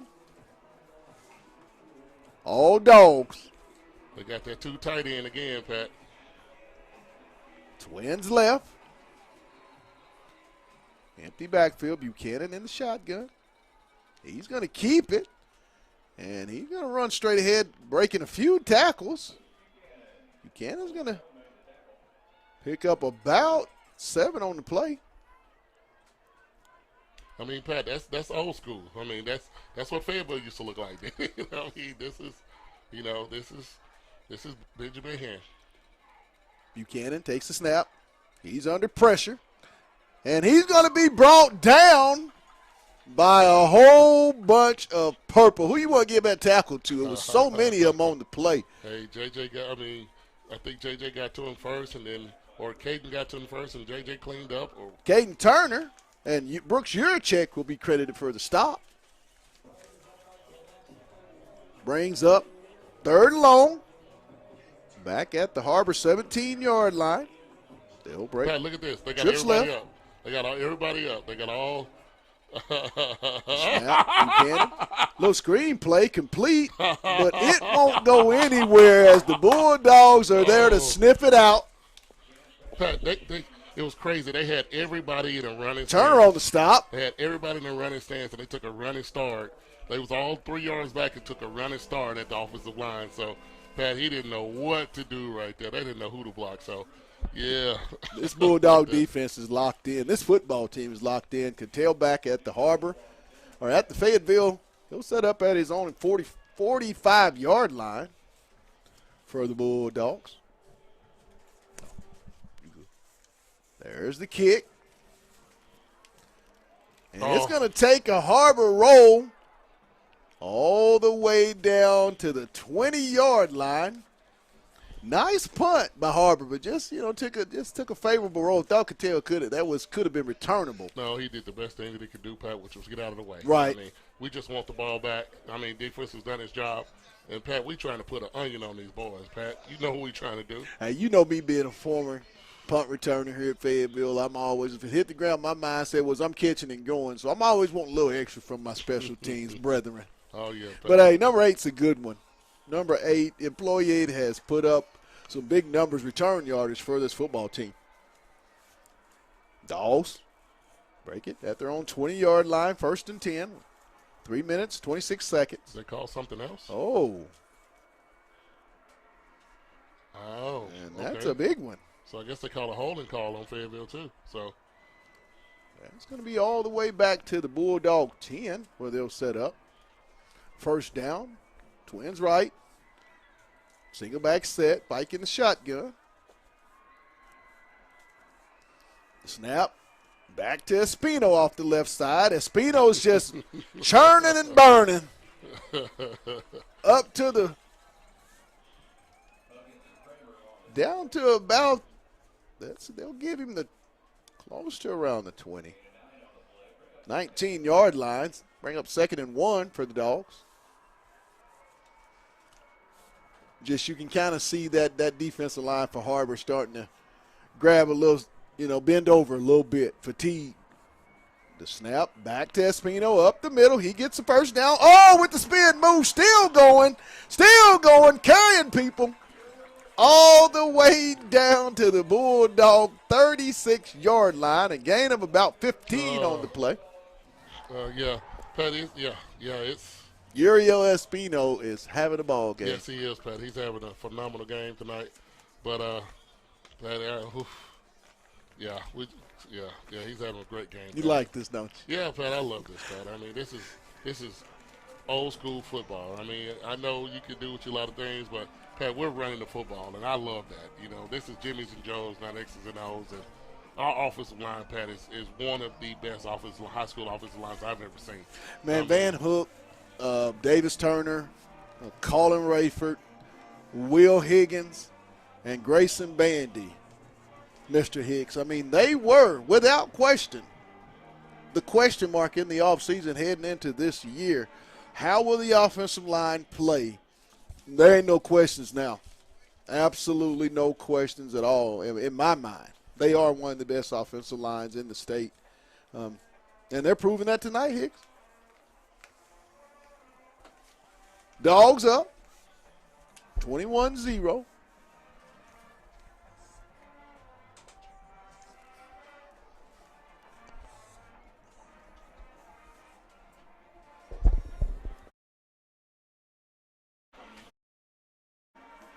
There's a little flare pass. Oh, he's got a man open. Satavia complete.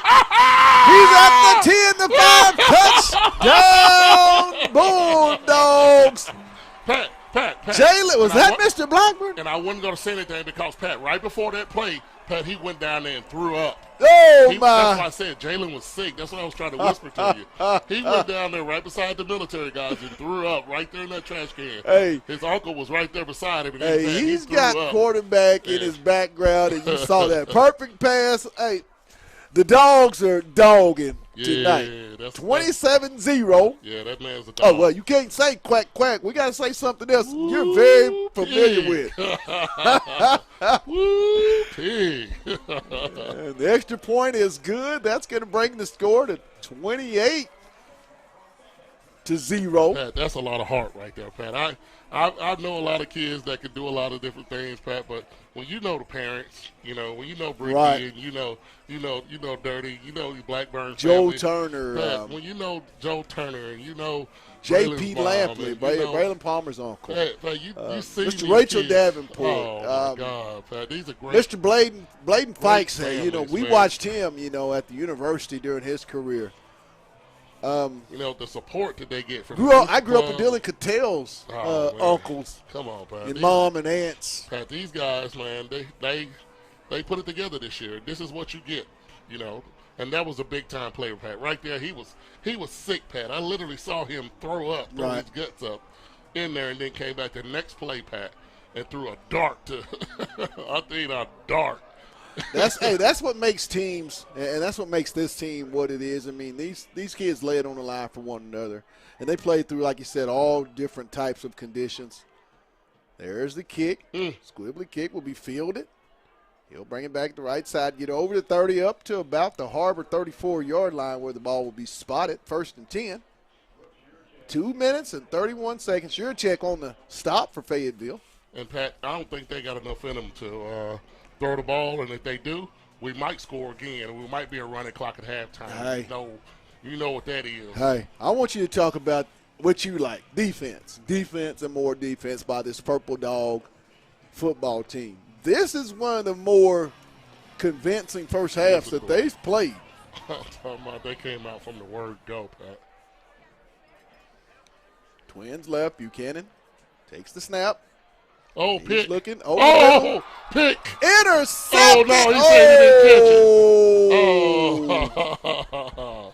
You know who that was? JT almost yes, jumped. Sir. JT almost jumped. I knew he was going to jump. Jackson Taylor has 4 interceptions on the season, leading that no-fly zone secondary with picks. I believe Palmer just got his 3rd tonight. And if he plays in the second half, he's going to have some more tonight. Buchanan in the shotgun. He's going to keep it. He's going to try to get around the right side. Come on. Being chased down, and he's going to get out of bounds. Good play by Luke. He was good play by Luke. The numbers weren't there, Pat. We just actually played in our athleticism. Something showed up, but Pat, we was outnumbered. So I like the way we're getting to the ball. That is a good play. Got him in 3rd down. 3rd down. Ball up to the Har-ber 41-yard line. 3rd and 3. 2:20 to go. Trips left. Buchanan in the shotgun. He'll take the snap, little flip in the flat, complete. No, they didn't call it. And it's going to be enough for a Har-ber 1st down. McClendon on the reception. Yeah, Pat, they didn't call it, Pat. They're going to give these guys some concessions a little bit because they're getting the hell beat out of them. But, Pat, they got to claw the football, Pat. Somebody a little passionate about tonight's game. I'm sorry. I don't care who knows it, man. We got to beat Har-ber at all times, at any time.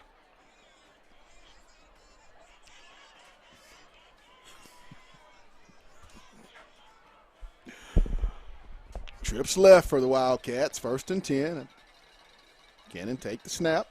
Still looking. He's going to scramble. Hold him. Called it. He's being hunted down, and there's going to be some laundry, and that's going to definitely come back. Number 66. Luke Jansky on the stop. Yeah, number 66 gets hog-tied, JJ, man. I mean, cattle rope. Oh, my God. I mean, Fayetteville's quickness, though, Anthony, you mentioned that at the beginning of the season, back game one, that they were a faster defense than what we had seen in the previous 2 seasons. I mean, Pat, very athletic, man. I mean, we've seen the maturity that these kids have been over the last 3 years. I mean, they have been in the weight room. You could tell. You could see it. They followed the process. And, hey, this is Casey's first. This is his senior class. This is his class.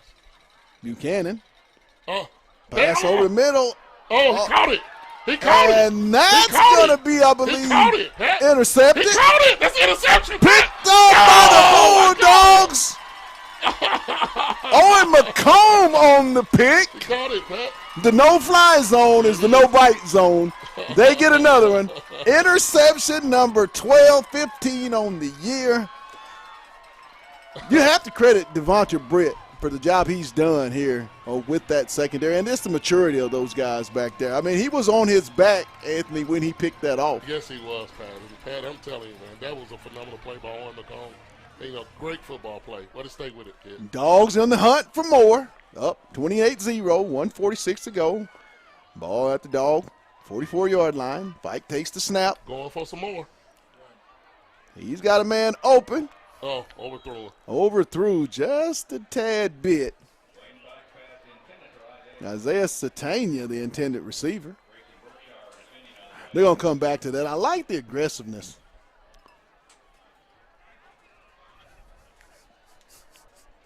Like the aggressiveness. He's been going over the top a lot.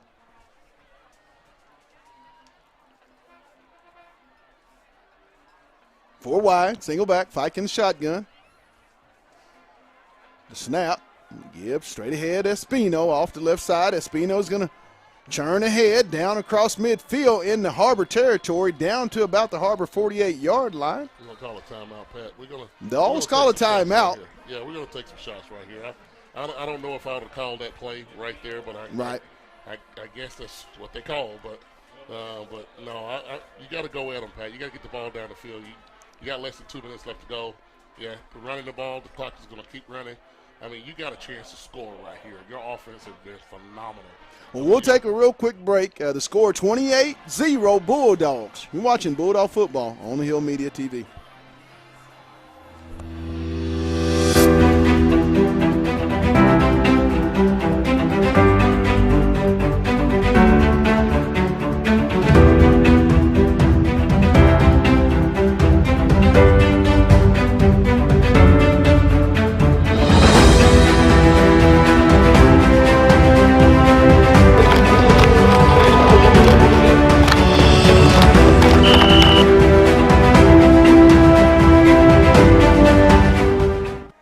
And we're back here live at Harmon Field where the Bulldogs are up 28-0 with 1:31 to go in the half. Ball at the Har-ber 48-yard line, 3rd down and 2. Bulldogs trips right, Fike in the shotgun, single back, give to Espino. Come on. And I believe maybe the second effort might get that first down. No, they're going to say real close. Come on. Bring up 3rd down.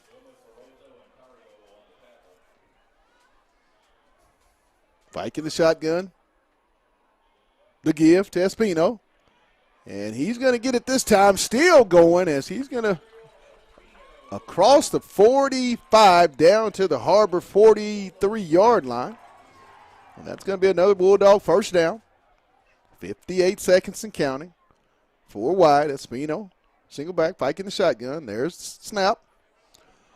Fike's got a man open. Complete. Hayes Robinson on the completion. He's going to break and stumble all the way down inside the Har-ber 10 down to the 9.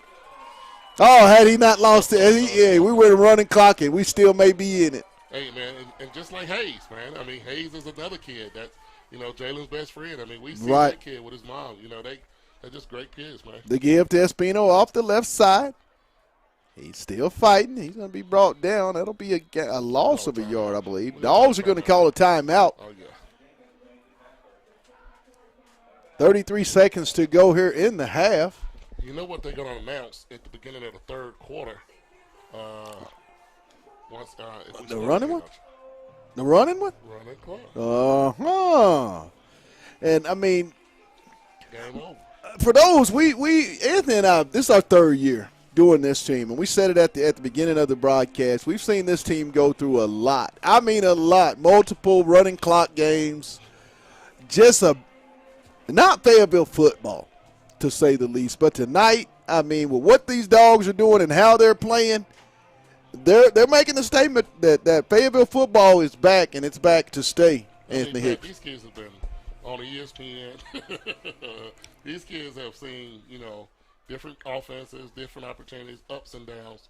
I mean, we know a lot about it because we're close to it. But Right. this is a testament of, really, truly of a great organization. And Fayetteville High School football is going in the right direction. Trips left for Fayetteville. Fike takes the snap. He's got a man open. Oh, Jalen got one. Touchdown, Fayetteville. Jalen Blackburn with the touchdown catch. Whoa, buddy. Got one throwing, got one passing. This is a onslaught and a very convincing performance by this Fayetteville Bulldog football team in a night that history will be made. Yes. It will be made tonight with the way these kids in this program, this coaching staff, this team, I mean, the way they're going about business, Anthony, with a week off. Woo! Pat, you remember what I said last week, Pat? I want to put a 50-piece on these dudes. Ooh. I'm sorry, Pat. We need to dominate the Har-ber at every facet of everything. And in every sport, I don't care if we pitch or pennies. Beat Har-ber, okay? Right. That's what I want you to do. And this is the way you're supposed to beat Har-ber. Right. This is how you know your team is locked in and ready to be prepared to go into, the drive to go to War Memorial to be the state champs. And Pat, this is what we are now. Right. Our team is clicking on all cylinders. The defense is ready. The offense is ready. They're not making little 10-penny mistakes. They're tackling. They're getting interceptions, turnovers. Pat, our football team is complete. I'm ready to go against anybody right Could this team be peaking at the right time? I mean, this is it, Pat. With all cylinders, I mean, Jay Wilkerson, the defense, I mean, offense, special teams. I mean, they're making plays in the return game, Anthony. I mean, could this be the special season? And what a season it would be if it ends that way. Hey, let's see it, Pat. I'm glad to be a part of the ride, Pat. I feel good about this. Dogs up 35-0. Little squib. High, long kick will be fielded at the Har-ber 10. We'll bring it. Cut it to the right side. And he's going to get it up. Kreider on the return up over the 30 for the Wildcats. Up to about, I think they're going to spot the ball at the 31 for Har-ber. Down 35-0 with 22 seconds to go here in the half. It's been all purple dogs, and more purple dogs from the onset. This team came out and had a purpose, and they were playing with a mission tonight to leave no doubt who the 7A West Conference champ will be in 2021. If they mess up and try to throw the ball right here, Pat, we're going to get another one. They might get a pick six. So they better kneel down. Buchanan. He's going to make it complete for a first down up over the 40, up to about the Har-ber 41-yard line. Caldwell on the stop for the Bulldogs. Eli Caldwell has come in for the Bulldogs and played really good football this season as well. He had a big game last week. Yes, he did. Oh. Complete. Down to the Bulldog 40-yard line. McClendon on the reception. Get out of this defense. 13 seconds. Get out of this defense. Pressure. Buchanan's just going to throw it out of bounds. No one to throw it to.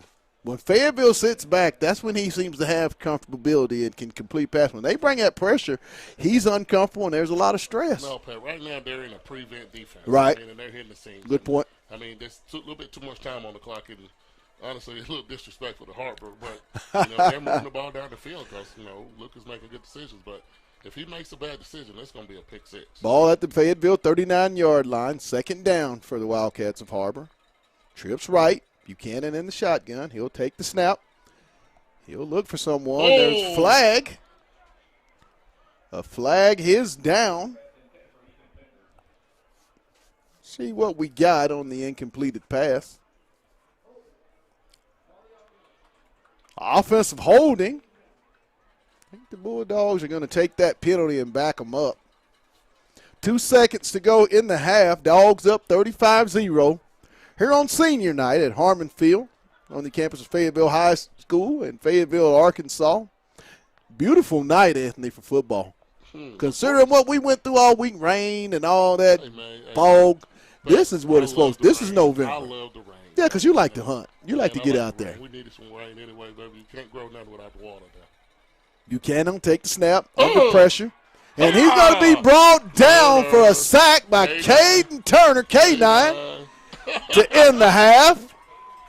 So we're going to take a quick break, and then when we come back, we're going to talk to a few of the Fayetteville senior parents here momentarily. But we're going to take a real quick break, and then we'll be back here at the half. It's Fayetteville 35 and the Har-ber Wildcats 0. You're watching Bulldog football on the Hill Media TV.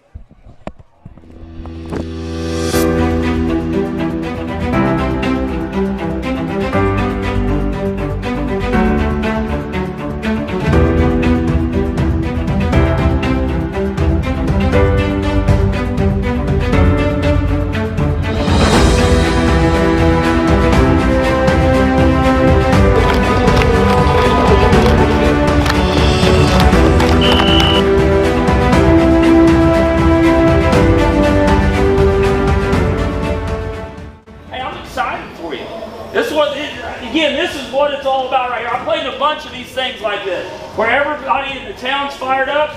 This is the best part. You guys are the show. You're the show. They didn't come to watch me call plays.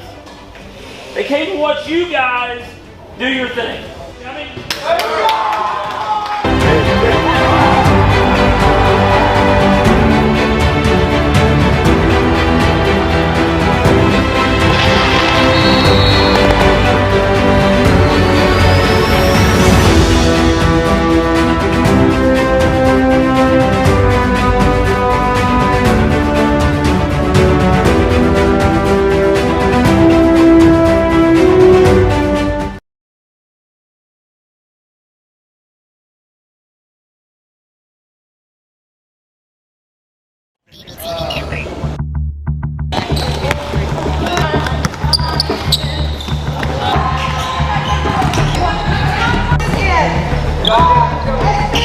That's the difference between being able to play varsity basketball someday is being able to listen and do exactly what we ask you to do. Notice I stopped the whole practice for that one thing. Go.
And welcome back to Bulldog Stadium, Harmon Field, where it's all dogs, and I mean all dogs. They're up 35-0 in the historical ball game, but it's been more about this senior group. I mean, it's Casey Dick's first senior class, and what this team have went through. We want to get a feel for the parents. I'm joined by Mr. Ryan Maxwell. Talk to me, man, a historical night for your son on senior night. I mean, I hadn't seen this. This is something real big. Talk about what it's like as a parent to go through this. Man, it's awesome, man. You know, as a parent, you just want to be there for your kids and see them win. and just be a part of their success, man. So the biggest thing for us, man, we always just tell them just go leave it out there on the field, man. The rest of it going to take care of itself. Last year, this team ended, Mr. Maxwell, on this same field in a very embarrassing game. Let's just be quite honest about it. I mean, these kids were on ESPN, ridiculed, and there was a lot of questions coming in. Is Fayetteville what Fayetteville was? I mean, tonight they're showing it. Talk about just being at the house, and what was it that made Ryan and this senior group feel like this year was just had a little bit more to it? Man, they had something to prove. You know, they didn't like the way that the season ended last year. You know what I'm saying? They wanted to go out strong with the seniors that they had that year. And I think just off season, man, them kids, man, they was just dedicated. They knew that they needed to put in the work so that they could have success for their senior years. They wanted to go out on top. That was their goal. And it looks like tonight they're trying to complete that. When you look at your son's career, I mean, what stands out at, those Friday nights that you've been here watching Ryan play football as a father? I mean, what's the most memorable moment to this point? Man, just the growth, man. I mean, I watched him in 9th grade, you know what I'm saying, work hard to get some playing time, being about 5'1", 90-something pounds, man, to starting as a sophomore on the JV team, man, 5'4", 115. And, we put in the work that junior year. We knew we had to get over 135. Right. And he came back his senior year, 160. He wants it. He's hungry. He wants to play at the next level. You know what I mean? I see you got that offer. As a parent, dog, we just support him all the way and let him know he can do whatever he put his mind to. Final question, Mr. Maxwell. What's the one thing that people may not know about Ryan that only a dad would know, that if he found out you said it, he might not like it too much? Oh, man. You know what, man? I think the biggest thing was, man, the boy just loved football from a kid. When he was a little boy, man, I ain't even had to buy him nothing big. I just buy him like some little action figures, dog. Right. And he set up a whole football field, man, on the ground, dog, and just, you know what I'm saying, be going through different plays. Awesome. Auburn, Alabama, Clemson, you know what I'm saying? He just love it, you know. Well, Mr. Maxwell, thanks for coming up to the box and sharing a little piece of Ryan Jr. with us. Hey, I'm excited because I'm a dog, and to watch this, I wasn't even born when the last time this happened. So thank you for sharing your stories and sharing Ryan with this program. We will be joined here momentarily by the uncle of Braylon Palmer, PJ. Thanks for having me, Pat. You be good, my man. Let's get it. Hey, man, you didn't leave me much to say. I said everything I was going to say. I ain't got nothing to say. Hello, Northwest Arkansas. I am Darren Storms with Storms Orthodontics. Here at Storms Orthodontics, we're proud to be able to sponsor the Fayetteville Bulldogs for this upcoming season. We wish you guys the best of luck. Have a safe and happy and healthy football season. Go Dogs. Good luck, boys. Perfect. And I'm back here at Bulldog Stadium in the box. Yes, in the box of a 35-0 Fayetteville lead on senior night. And I'm joined by one of the young men that's played a big role with this senior group. He played since his sophomore year, and kind of we've seen this young man grow up before our eyes. I'm with his uncle, TJ. PJ, what's up? What's going on, Pat? PJ, I mean, man, you sat here for the last 3 years watching your nephew, Braylon Palmer. Yes, sir. Play in this program, go through a lot of turmoil. I mean, to sit here on senior night and just see the atmosphere and what your nephew could accomplish history-wise. Yeah. I mean, how special is that to be his uncle and be here in this moment? It's amazing, Pat, and to see the work and the growth that's been put in, because this started last year. You mentioned the playoff game, and they didn't want to go out like that. And you talk about senior year, and you can't cheat the game, right? So if you want it, you got to put the work in, and all the young men have done a great job, focused, leaned in, and now they have a chance tonight to make history, do something special. Braylon, his senior leadership, I mean, how as an uncle, to see his growth in the game of football, how special is that being to watch that maturation part? It's amazing. It's something I've been challenging him on. With football, the coaches are going to do their job in making sure that the feet are right and the hands are right and all those things. But where I've seen Braylon make the biggest jump is in his leadership. Because I told him with that's going to take and push you guys to that next level. Right. When things are going bad, when guys need to pick me up, you can set an example for the team, and I think he's done a great job of doing that this year. What's the one thing from an uncle that you can share that I know we had his mom on several weeks ago, and she told me about the Legos. Yeah. You're his uncle. When y'all get together, what's that one thing that people may not know about that y'all like to do? So we're a huge Dallas Cowboy football Oh. fans. So shout out to the Cowboys. I like know to you gather happy. At my mom's house, Braylon's grandmother's house, on Sundays and watch the games. And as Braylon has grown up, man, he's a huge eater. So Braylon can actually eat more than me. Braylon can eat more. No stop. He can eat more than me. So the boy can put it away, and I don't know where it goes because he probably 170 soaking wet. My last question, PJ, and I want you. Thank you for coming up here and sharing Braylon with us. But when did you know this summer that, watching Braylon, that he felt this team had that little bit of extra juice? Yeah. So I would say really in the spring. So Braylon and a couple other players had an opportunity to play Elite 7-on-7 and see kids from all over the country. And he took his lumps, but I told him, if you can compete against this group, you can compete against anybody in the West.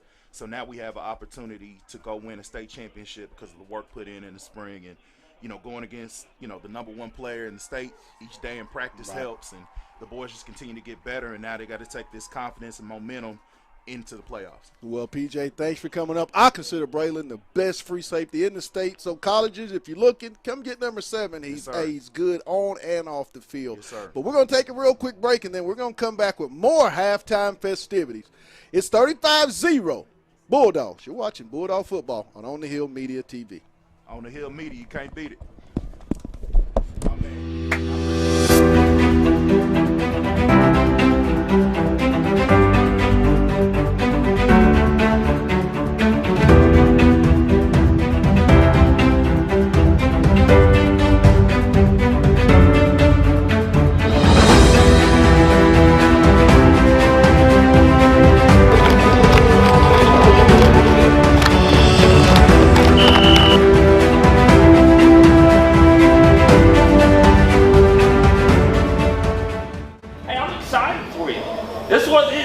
This is what it's all about right here. I played a bunch of these things like this, where everybody in the town's fired up. This is the best part, and you guys are the show. You're the show. They didn't come to watch me call plays. They came to watch you guys do your thing.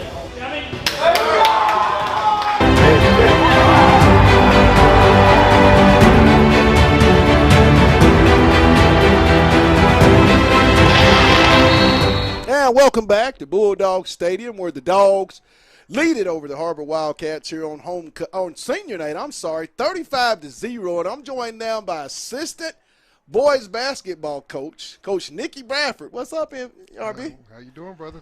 Good to see you. Nick, you guys, a week from Tuesday, start the basketball season. Now, this is a young basketball team. I mean, what's been the message, and what have you guys tried to convey to this young club heading into the season? The biggest thing is just competing. We got a lot of guys that can play, and everybody's fighting for minutes. And so every day we're just going to go out there and compete, play hard, try to bring your best every day because, we got a tough schedule, and if you want to be ready to rock and roll, you got to play at a high level. I asked Coach Stamps, and I asked you the same thing. How excited are you to be able to have, had a large senior group the last 2 years, but then you bring in this young group that's eager to learn? I mean, from a coach's perspective, how excited is that to be able to kind of recharge your batteries? It's been good. We got some young ones. We're trying to mold them, trying to get them to play the right way, play together, have fun, share the ball, and they're buying in. I mean, this group is going to be a lot of fun to coach. I mean, we can really score the ball. We got a lot of guys who can do a lot of different things, shoot it from the outside, take it to the rack, make plays for each other. So it's going to be really exciting brand of basketball, and I just look forward to coaching this young group. Small senior group, 4 seniors, Landon Glasper, Jack Irk, Sawyer Keith, and Desmond Gray.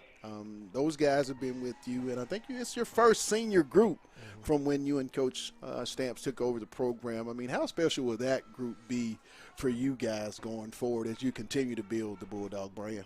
Well, absolutely, and, with all the great sports we have in Fayetteville High, man, we're trying to do what everybody else is doing, and that's competing and trying to compete for conference championships, compete for state championships. And so we're driving that every day, and if we can get play the right way, get those young guys to buy in and play hard for our seniors with Landon and Jack and Sawyer, they're going to be our leaders. And so hopefully we can send them out the right way this year and and bring home a conference championship like these.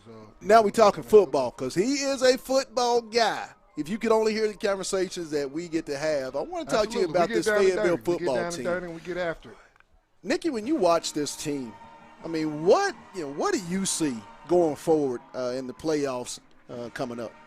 I see a lot of things. I mean, I think we got the ability to put the ball in the end zone, and really our defense has picked up week after week, and just a fabulous job that Coach Chick does, and obviously on the offensive end, what Coach Wilkerson does. But that defense is really going to be the thing that carries us when you get to the playoffs. When you get to the playoffs, you got to be able to stop somebody.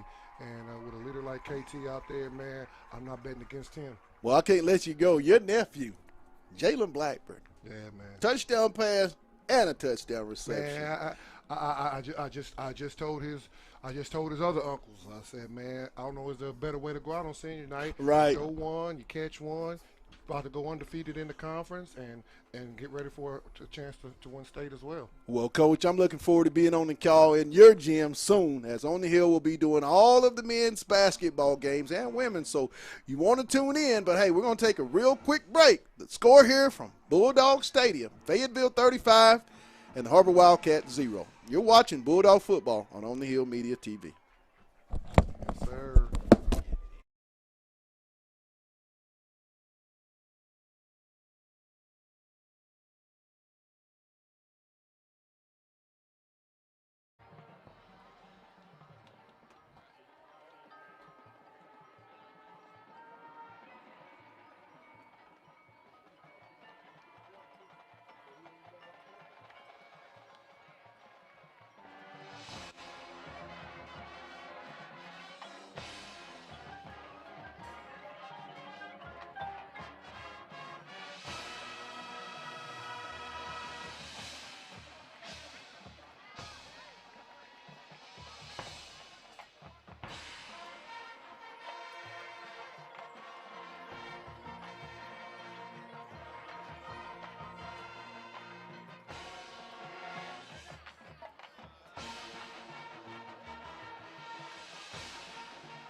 Joining us on the field are the 8th grade band members from both Ramey and Woodland Junior High. And help us welcome these future Bulldog marching band members as we perform Crunch Time.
The Fayetteville High School Marching Band is under the direction of Brett Lawson, William Vanderlinder, Michael Post, Grant Canetti, Pat Grushka, Taylor Pine, Michael Cotton, Alex Garcia, Savannah Ellis, Betsy O'Connor, Crystal Boyle, Devon Williams, Colton Townsend, and Daphne West. Let's hear another round of applause for our Fayetteville band members.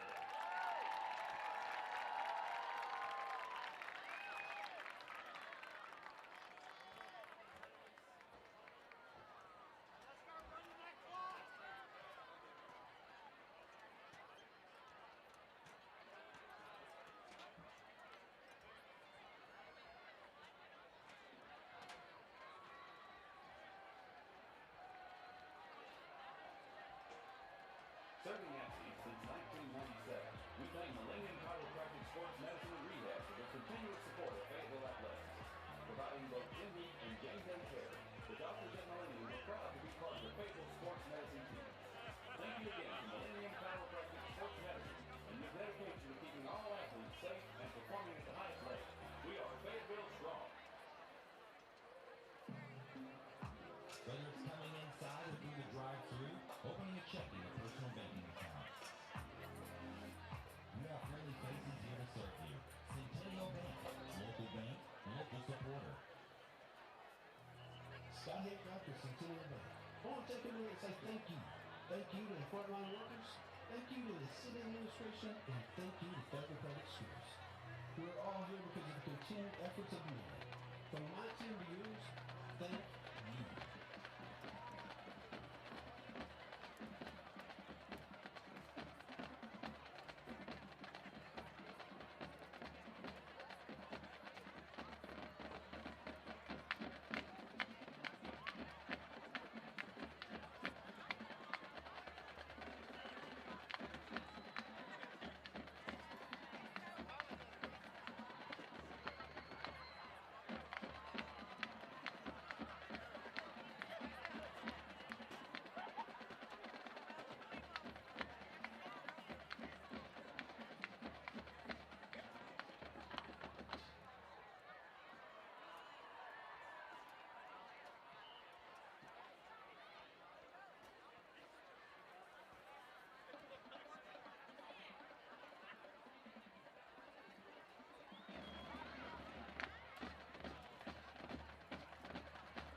And welcome back here live at Har-ber Field on the campus of Fayetteville High School, where it's been all Purple Dogs as they lead it here 35-0. And I'm joined by the father of the quarterback of the best team in the state and soon to be a quarterback that's about to make a lot of history. Mr. Fike, what's going on? Hey, everything's doing well here at Har-ber Field, and Bulldogs doing great. And I'm super excited for what we've accomplished, or what the kids have accomplished, what the coaches have accomplished, and administration for this school. I want to just cut through the chase, and I want to talk about your son. You know, on this field about a year ago, he went through a situation that I don't think any kid should ever go through.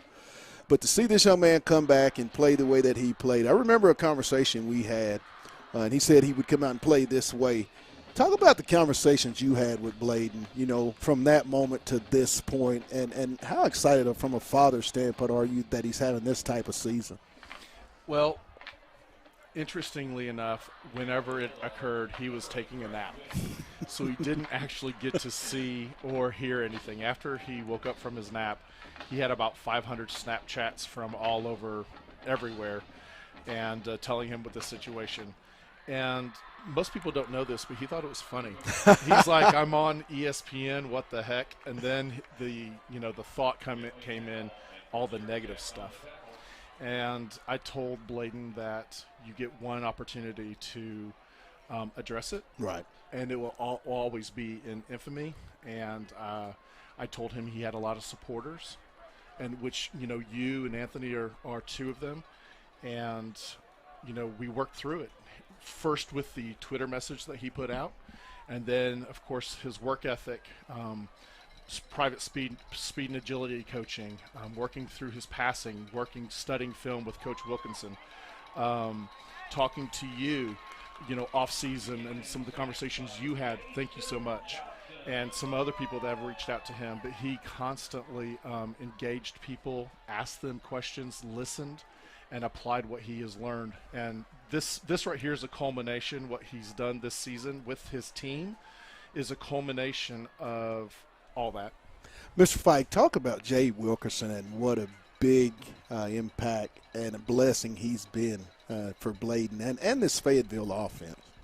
Jay Wilkinson has earned the respect, and probably within a few weeks, of understanding the players on the offensive side, and then, of course, the trust of the defensive side as well, knowing that Coach Chick would do his job and with the coaches on the defensive side.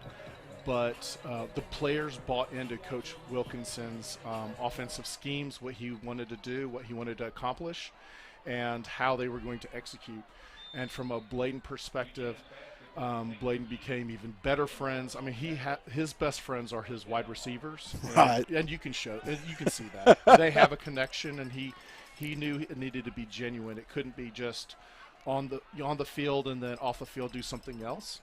It was a genuine connection to people, and Coach Wilkinson's one of those that he had a genuine connection with. What's the one moment in Bladen's career as a Fayetteville Bulldog, Mr. Fike, that you can remember to this point? And I know he has a few weeks left in high school football, but to this point, what's that one moment that as a father sticks out to you? The one moment is the way not only Bladen but also the team persevered at Owasso, actually. That second half of Owasso really, for me, translated into this gelling of the entire team, from the coaches to the kids believing in themselves.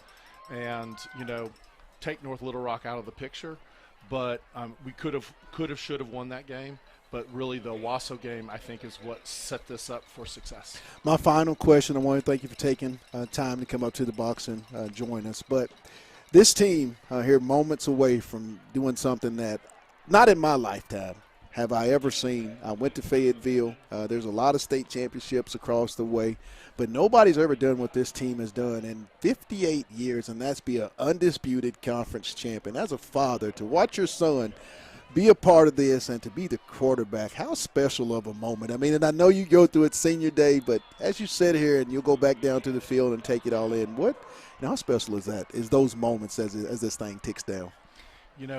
Very proud of him being the fighter he is, the journey that you and I have discussed, the journey that he's taken from the time he was in Boys and Girls Club, Little League type of football, all the way to this moment, and then taking away with his teammates and getting to end this their way, the right way, and going all the way in conference. But we're not finished, are we, Pat? Absolutely not. We have a few more Absolutely games not. that we need to play, and I think this right here is just letting the state know we're here and we're taking playoffs very seriously, and they do not want to quit until December 5th.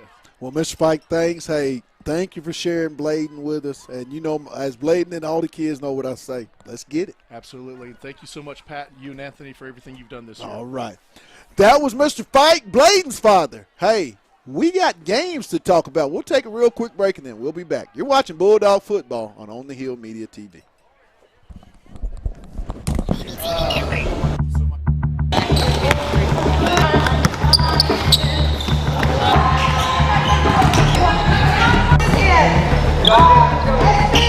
That's the difference between being able to play varsity basketball someday is being able to listen and do exactly what we ask you to do. Notice I stopped the whole practice for that one thing. Yo.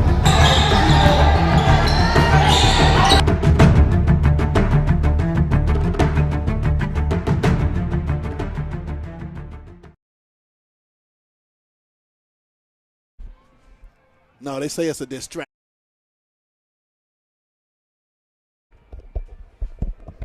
And we're back here at Fayetteville High School. Nice conversation. I'm joined now back in the box by former Razorback, former Packer, the linebacker, Anthony Hickson. During our conversation with Mr. Bladen Fike's father, Mr. Fike, running clock, Har-ber goes down, cuts it to 35-7, 35-6. Anthony, I mean, it's a running clock, and history's about to be made. As not enough, Pat. Cattell's going to take it.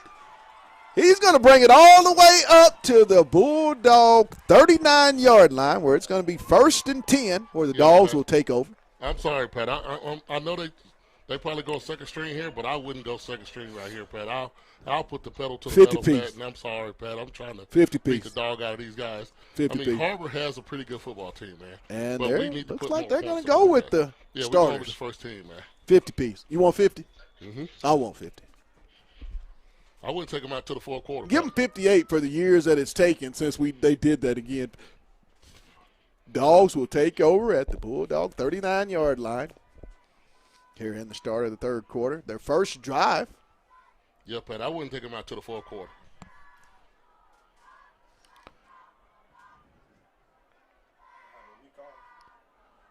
We're going to try to have more of the senior parents come up in the box and join us. Kind of, talk about, their young men, this football team, and the journey that they've been on. Because this is a very historical night. The give to Espino off the left side.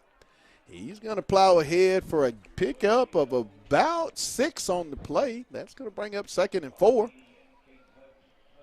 That offensive line, Anthony, back to being big uglies like they were in the first half. Doing their job, Pat. Twins left. Pike in the shotgun. Snap. Go. Drop back. Oh, He's got a man open. Ah. Incomplete. Isaiah Satania was the intended deep threat for the Bulldogs. It's going to bring up 3rd down at the Bulldog 45-yard line. 3rd and about 4. Twins left. Single back. Fike in the shotgun. There's a snap. He's got a lot of time. And Oh, that's holding, Pat. I don't know. incomplete pass. I thought. Didn't you think that Cattell got bumped on the crossing route? He didn't get bumped. He got grabbed. Goodness. Completely. I mean, they didn't call anything. They just let that kid get away with that one. As the punt team will come out for the Bulldogs. Is that Caden Turner punting for the I don't Dogs? think so. No. Nope.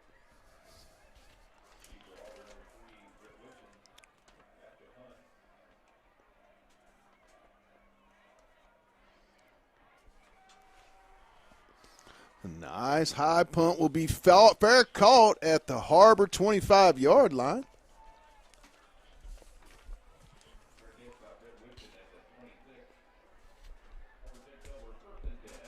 Matthew Byers, I believe, was the punter for the Bulldogs.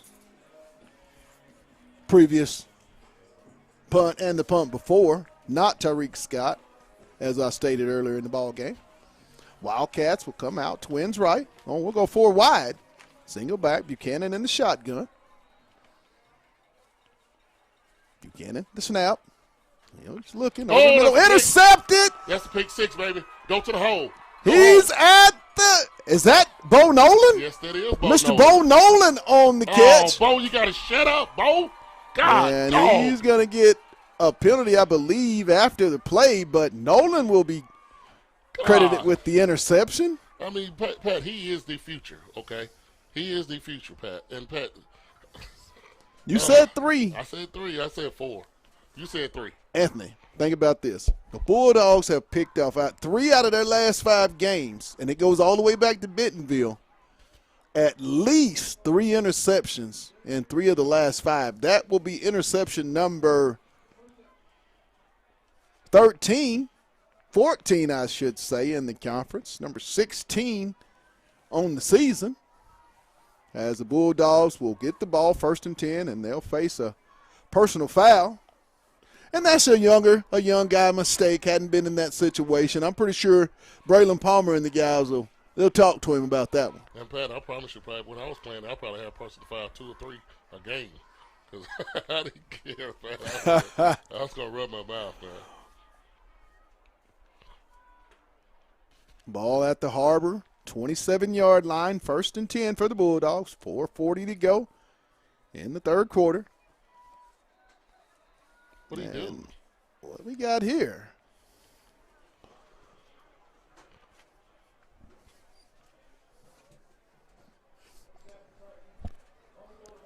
I got a couple more.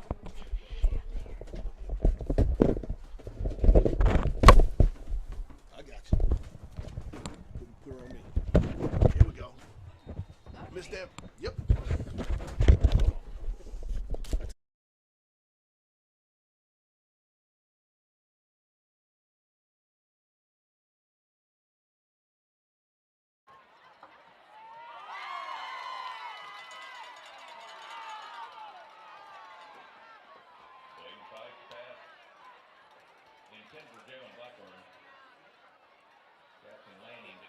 Harmon Field, where it's all Bulldogs as they lead at 35-6 in a historical night on senior night.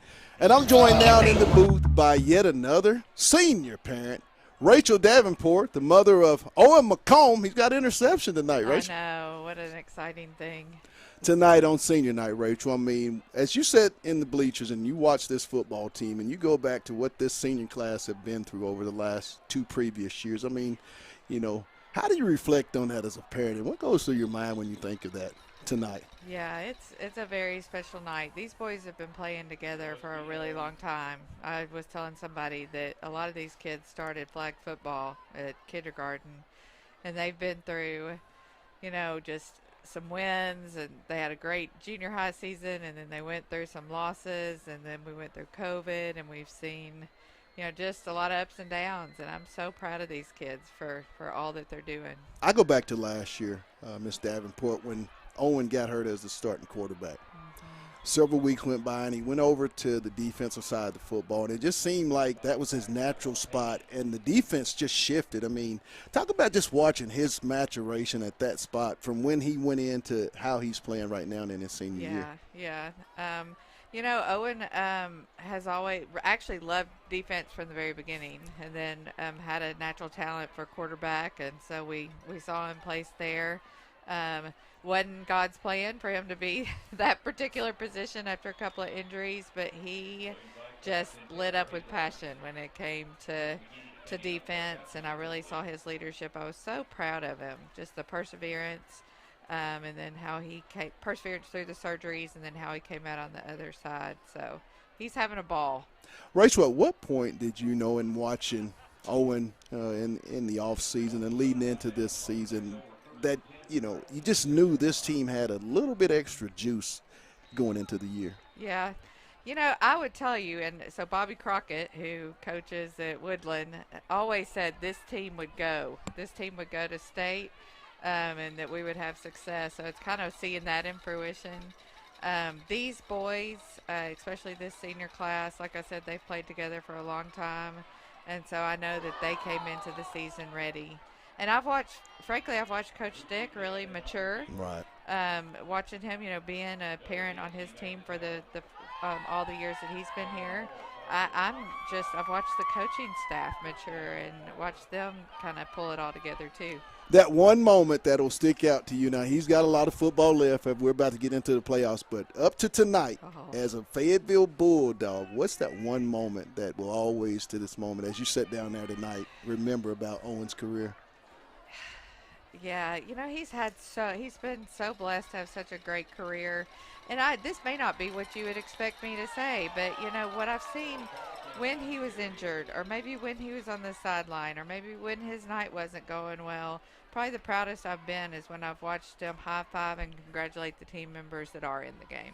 Last question, Rachel, and thanks for coming up to the box to share some moments of Owen's career as a Bulldog. But as you said here tonight, this team is about to do something that's never been done in 58 years. Wow. I went to school here, and I've not seen it. You look across there, you see all those state championships, and nobody has had an outright conference championship in 58 years.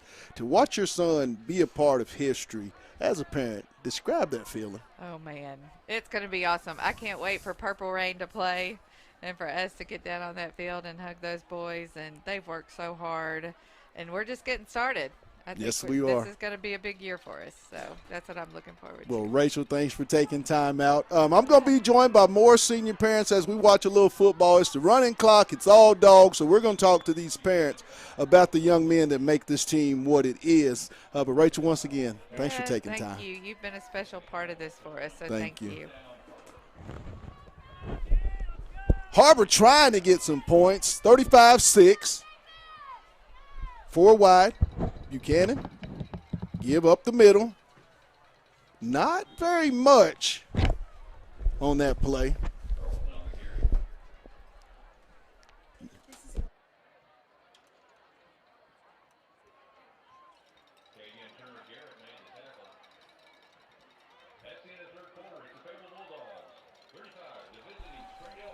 You're a senior parent. And we're back here as it's all Fayetteville Bulldogs, and I'm joined by Owen McComb's father in the booth. What's up? Hey, good to be here with you. Thank you, Pat. Watching number 5 in his final regular season game here at Har-ber Field. I mean, as a dad, what are those emotions that you're feeling at this moment? I'm just so proud.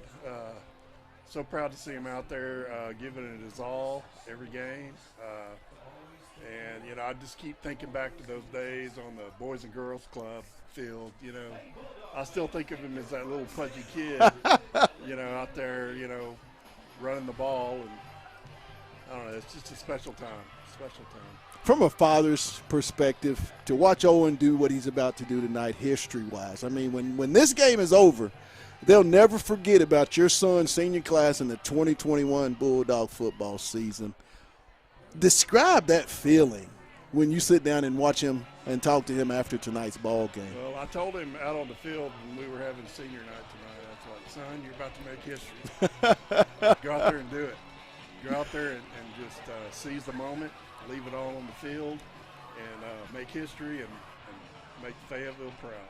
Well, Mr. McComb, thanks for coming up to the box. I'm a big number 5 fan. I really am. And like I tell him, I told Coach Britt, I had him on in the pregame show, and I said, hey, Coach, that's the no-fly zone, but I'm changing the name. It's the no-bite zone going into the playoffs. But once again, thanks for coming up. Thank you. Uh-huh.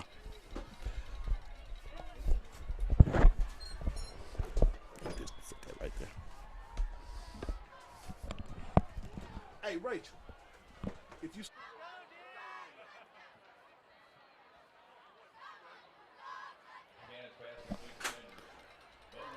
ball at the give. Buchanan. And he's going to slide around the left side. for the touchdown for the Har-ber Wildcats. That's going to make the score 35-12.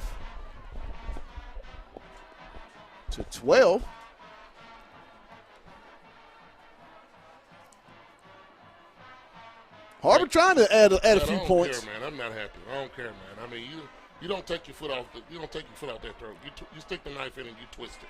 I mean, I'm sorry, Pat. Right. I mean, I know they're trying to let other people get in the game, but this senior night playing Har-ber, man. You want more and more and more. You twist the knife. Kind of like Har-ber, like Fayetteville's girls did last Saturday night in Hot Springs. Absolutely, Pat. And I'm not cool with this, man. I'm not, man. I'm not. Don't give these. Don't make no sentimental whatever. The 2-pointer was good. That's going to make the score 35-14. I understand Fayetteville, man, and everything, but come on, man. I mean, put them back in there. I don't want Har-ber to score nothing. They didn't score anything against our main defense. Right. Man. And the perception gives it that they are doing something that they ain't. I don't want these guys to have nothing. I'm sorry. I don't want Har-ber to have nothing. Man, I mean, don't even take the starters out. Man. Keep the starters in on offense, man. I want to see Mr. Lindsey, but he wants it all, boy. I want 50 piece. I want a 50 piece on this dude, man. Now they got a sentimental whatever, and don't say whatever, man, whatever. It was a running clock. And they're going to try to do onside. Bulldogs will be set to receive, and yes, it looks like it's going to be a little onside kick. I mean, don't give these dudes nothing, man. Don't know, man. They're not going to say nothing. Ain't nobody going to upset with Casey if he keeps the brake. I mean, put the pedal to the metal. Let's go. And there's the squib kick. It's going to be recovered by the Bulldogs at their own 45-yard line, where they'll take over 1st and 10.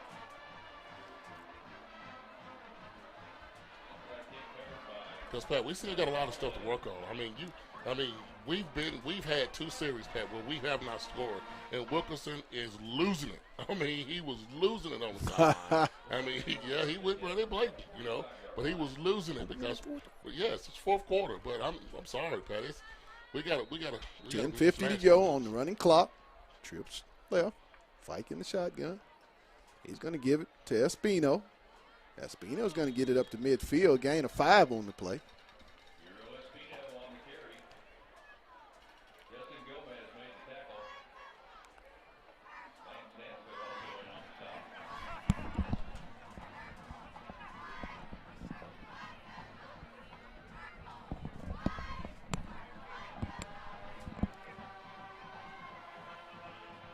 Trips. Twins left. The give back to Espino. Let's go. No, that's Christian. Christian Setzer. He's going to get up the left side. He's at the 15, the 10. He'll cut back. Setzer's going to get all the way down inside the 5, down to about the Har-ber 3-yard line, and that's a real shifty young running back. It's the first time they let him run it. It's a senior night. They let it, they let the senior run the ball and do what he needs to do with Pat. That's all we needed, Pat. 1st and goal for the Bulldogs. And it looks like we're going to get a little movement. I thought you can't jump at the people to try to get them to jump off sides. That's exactly what I thought.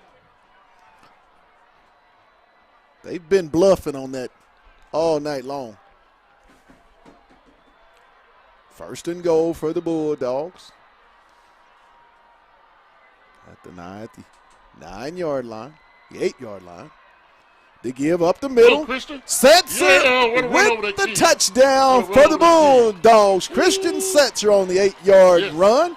That's number 2 for the sophomore tonight. It is. Coming out party, baby. The young running backs, Omar Murray out for tonight's ball game. Christian Setzer steps in and just continues to produce. That old line, Pat. My old butt can run through that line, Pat. But that guy, Pat, that makes the score 41-14. Pat, Will Higgins, man. Pat. Kick is up. And the kick is good. With 9:23 to go in the ball game, Fayetteville leads it 42-14. Anthony, going, man. with that sorry. score, Keep that makes 9 out of 10 games that this football team has put up 40 points. Now, I know we still got a lot of football to play, but that's a pretty astonishing mark when you can do that night in and night out. Makes, like I said, stresses the defense out. And Pat, and I've been looking at the games because it's a great game going on down in Central Arkansas.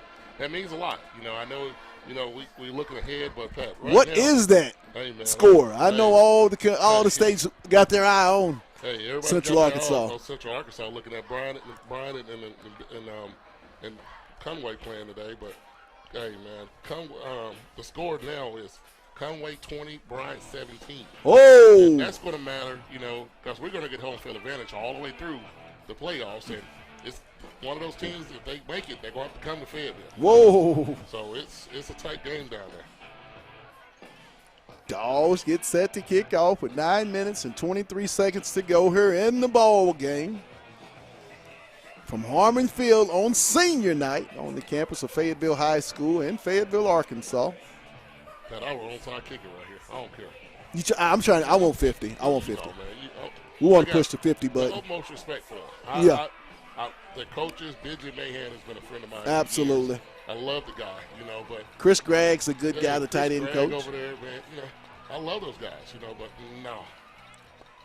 There's the kick. Will be fielded about the 36 of Har-ber, and he'll get it up. Or I should have said the 26. He'll get it up to about the 34. That's it. No, they're going to take them back by 15. And that's going to be a personal foul on the Har-ber Wildcat. Yeah, that young man. 36. Got caught with a little extra.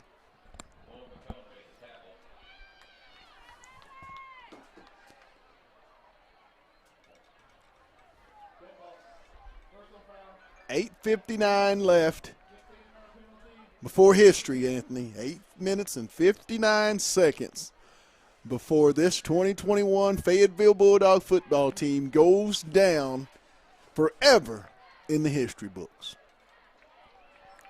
When you think about it, where we've come and what we've watched with this senior group, man, what a great night to watch these kids go out and do what they've done. As they say on Remember the Titans, leave no doubt. That's what I've been trying to do all night. They give up the middle, and he's going to be stopped for a short gain. And they've kind of conceded now, Pat. They've taken their starting quarterback out. Luke Buchanan, that last play, Pat, that last series, right. He took a hit, Pat. Right. He told us the juice is going tonight, man. He took a hard hit, man, and they got the backup in there now. And it's and I'm talking about a swarm of Bulldogs on the little swing out to the flat. Yeah, C.J. Williams, I'm looking forward to Mr. Williams. You're going to see Mr. Drake? Yeah, we're going to see Mr. Drake the next. Let's get him one. Oh, yeah, we need to get him one. We need to get him one. We need to get him two.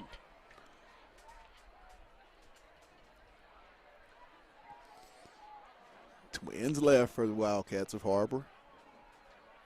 Ball at their own 18-yard line. Snap. He's going to be under pressure, and he's going to be dropped. Fumble. Oh, they got it back. And it's going to be recovered. Dogs almost got it. Oh, Marlon Lewis, number 98. I'm going to tell you a story about that. All right. Okay. Big 98. Big 98, Marlon Lewis, man. I love that kid. I've been knowing him since he was a 9th grade. They say Fayetteville, C.J. Williams is motioning that they have the football. Are you serious? Oh, no. No, they're going to give it to the Wildcats of Har-ber. C.J. was trying to get that one. But tell us that story. My daughter was a debutante back when Marlon was in the 9th grade. And Marlon's always been a big kid. He actually was my daughter's escort when he was in the 9th grade for my daughter. And we had to learn how to dance the waltz. So I've seen Big Number 98 dance a little bit. He got some feet on him, man. And he's been a great backup to Gabe, man. And, hey. These kids, man, it's a great testament to what they are. The punt will be fielded by the Bulldogs at the Har-ber 35-yard line. Set your back deep to receive on the fair catch. Down here, I think it's going to be a holding call.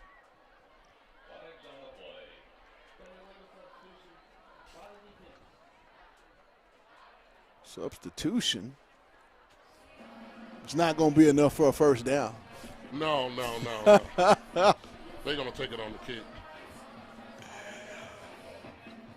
As we take this thing down, Hicks, Fayetteville off next week. How big is an off week when you're a team like Fayetteville? Hey, Pat, this is the goal. Okay, this is when you get ready for preseason and you get ready for your tour days and you get ready to tell the team what you want to do. This is the goal. It's to win conference. You try to go out and try to win every game you can, but especially when it comes conference time. And Casey has his team ready to go, man. And to go undefeated in the 7A West, Pat, that's special, bro. Right. That is something that hasn't been done, Outside of the North Little Rock game, which we both agree was their not so up to par game. I mean, this team could have easily finished the season with the win tonight as undefeated, playing the state of Arkansas high school football teams. Hey, Pat, I mean, and that's cool. We kind of needed some of those opportunities to kind of, motivate us and put us back in our place. As Mama say sometimes, boy, you get too big for your britches. Our offense is potent. You see Mr. Drake Lindsay in the ball game? Oh, man, thank you, man. Let's get you. one. But I need D. him to Lindsay. get one. I need him to get two tonight. Yeah, get one. Because we want to see what the future looks like. Twins right, Lindsay in the shotgun, single back. He'll give it to Setzer up the middle. Setzer's going to fight up for about a hard. We'll give him 2 on the play, down to the 34-yard line. Come on, Jay Will. Let him throw it. Let him give one. Lindsay in the shotgun. Twins left. Single back. Drake takes the snap. He'll give it back to Setzer. Setzer's looking for some running room. Slithers his way out of a tackle, and he's going to be brought down.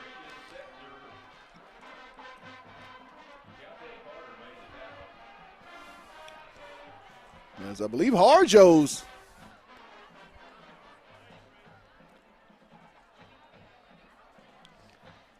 Harjo checks into the game for the Bulldogs.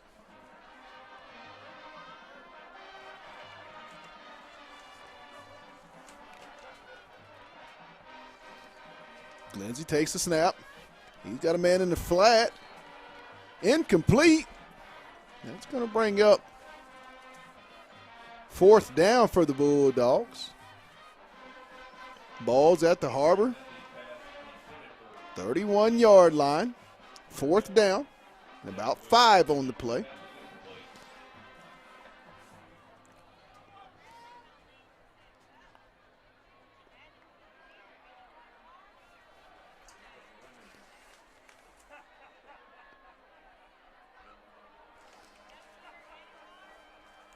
Twins right. Single back. Lindsay in the shotgun. Takes the snap. He's That's got a it. man. Oh, yes. Touchdown, Bulldogs! I saw it. That's what I'm talking about. Great pass by Drake. Drake Lindsay on the touchdown, and, hey, drop it in the bucket. Drop it in the bucket, baby. Nice pass by the young sophomore. We've been wanting Mr. Lindsay to get that. I mean, he's thrown the ball quite well, and tonight Wilkes letting him sling it and throw it across the yard a little bit. Pat, great read, great pass. I mean, the future, man. Pat, that's what I'm looking for, the future. And the Dogs just keep piling it up. That's the first touchdown with the second unit this season, I do believe. Yes, it is, Pat. I've been screaming about that the whole time because we've been in running clocks. I know they don't get a chance to take full advantage of the time because the clock is running. But, Pat, man, that was a beautiful pass, and I'm proud of Drake, man. 49-14 Fayetteville. Very historical night, and we'll go out and give the bones. I'm giving it out. I'm giving it to the dadgum whole Fayetteville football team. Everybody, coaches, players, parents, it's going to the Bulldog family, my dog Bones. I am one proud dog. I'm just going to go and put it out there. I mean, watching this program, having played here, people, these kids have done it for myself, dogs before, dogs after. Doesn't matter, you state championship guys, hey, they did it for you too. I share in this, Anthony. From a dog's point of view, Congratulations, Fayetteville Bulldogs. Job well done, young man. And that's what I'm saying. My dog bones goes tonight to the Fayetteville Bulldog football program. How about yourself? Hey, man, Pat, I can't agree with you. I can't disagree. I can't agree with you more, man. I mean, this is the epitome of a high school football in the state of Arkansas, and Fayetteville is and will be the best athletic program in the state of Arkansas at all times. Everybody wants to be us. Also, too, before we get off here, we would be remiss not to say congratulations to a program that you are quite fond of. And you told me last week on the show, hard to beat a team 3 times. The Fayetteville Volley Dogs repeat as the state champ of Arkansas. They went down there, and the Belichick of Arkansas volleyball, Arkansas high school volleyball, Jessica Fillin, did it again. You know, I mean, I don't know if anybody saw those first 2 games online with Fayetteville and Har-ber. They went 5 sets every time. Right. But Pat, they went down there state championship game and swept them in 3, and left no doubt. You know, so hey, congratulations, Jessica Fillin, on I think her 6th or 7th state championship, and next year it looks like it's going to be another one. The give around the left side, and he's going to be stopped at the line of scrimmage. Yeah. I mean, there's not been a lot of running room tonight for Har-ber offensively. And I love the way we're running to the ball with our second team defense. You know, yes, I know they scored 2 touchdowns, and they did what they did a good job of that. And we got these kids have showed up tonight. We have I can't wait to see what the future looks like. There's the snap, little flip, incomplete. Tried a little flip out in the flat. Yeah, it's a little RPO. I mean, it's a little RPO pass to try to get it in between the safety and the corner on the cover 2, and they just went on the same page. The Bulldogs were in the season, regular season, defensively, 15 interceptions. 13 of those interceptions, Anthony, coming in conference play. Or no, I'm sorry, 14 of those coming in conference play. 16 on the year. Nothing. Oh. Bring the hat, little young fella, bring the hat. You know who that is, number 1. C.J. Williams, the hard hitter. Yeah, he landed that wood tonight. C.J.'s going to be able to step in there at that cornerback spot next year. The future. You know, we just replace. We don't reload. We just replace. You know, and we have a lot of kids in our program. I mean, I think they got over 200 kids in the football program. So, hey, we have a chance to be pretty good next year also. Peter. The kick. Ooh. And they'll get away from it. We'll be down at the Fayetteville 46-yard line where the Bulldogs will take over, up 49-14 with 2 minutes and 46 seconds to go here in the final regular season game. The Bulldogs will go to 7-0, 8-2 on the year. Get another one, Pat. Get another one. Lindsey in the shotgun, single back set, twins right.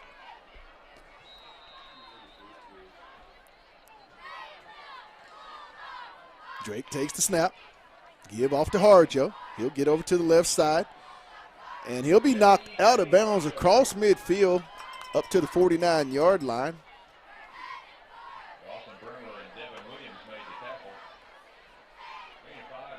Pick up a 5, bring up 2nd and 5. I'm like you, Anthony. Give me one more. Let's get over 50. Yeah, give him one more, Pat. I mean, throw it again. Twins right. Lindsey in the shotgun. Harjo is the single back.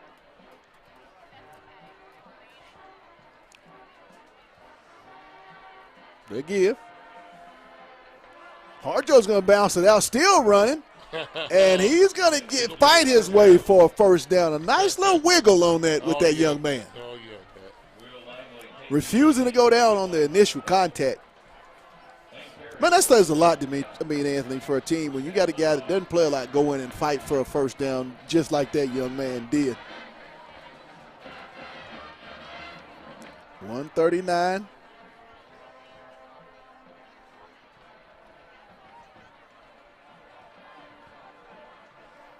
And counting.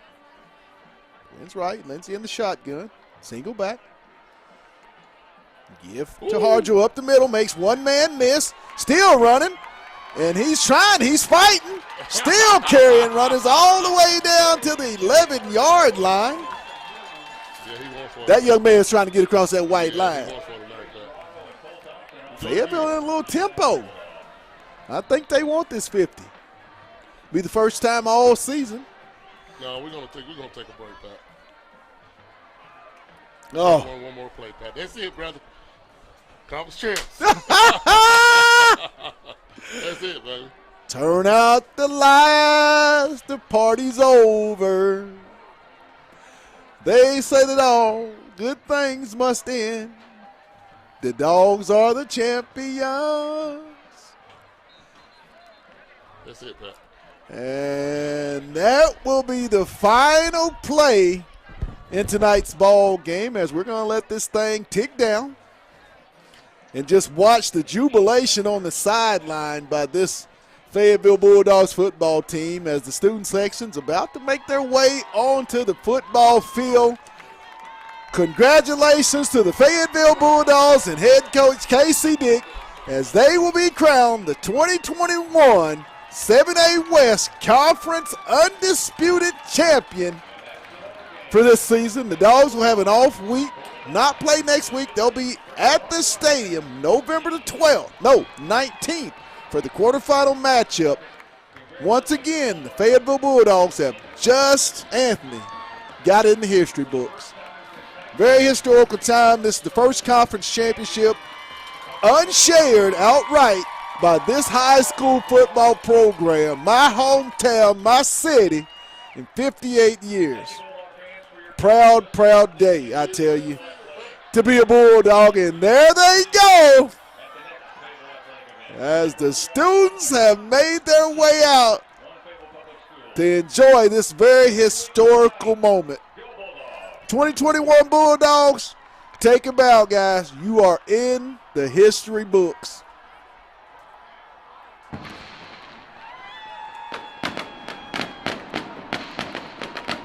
We're just going to let you guys take in a few of the moments from Harmon Field.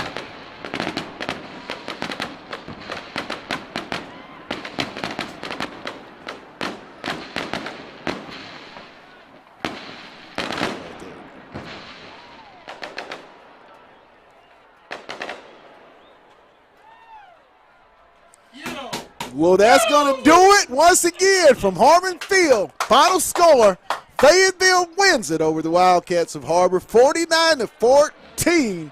We'll be back in 2 weeks for the state quarterfinals here at Harmon Field as your Bulldogs take the #1 seed. Y'all have a blessed night. Be careful. And as I said, it's a proud moment to be a Bulldog.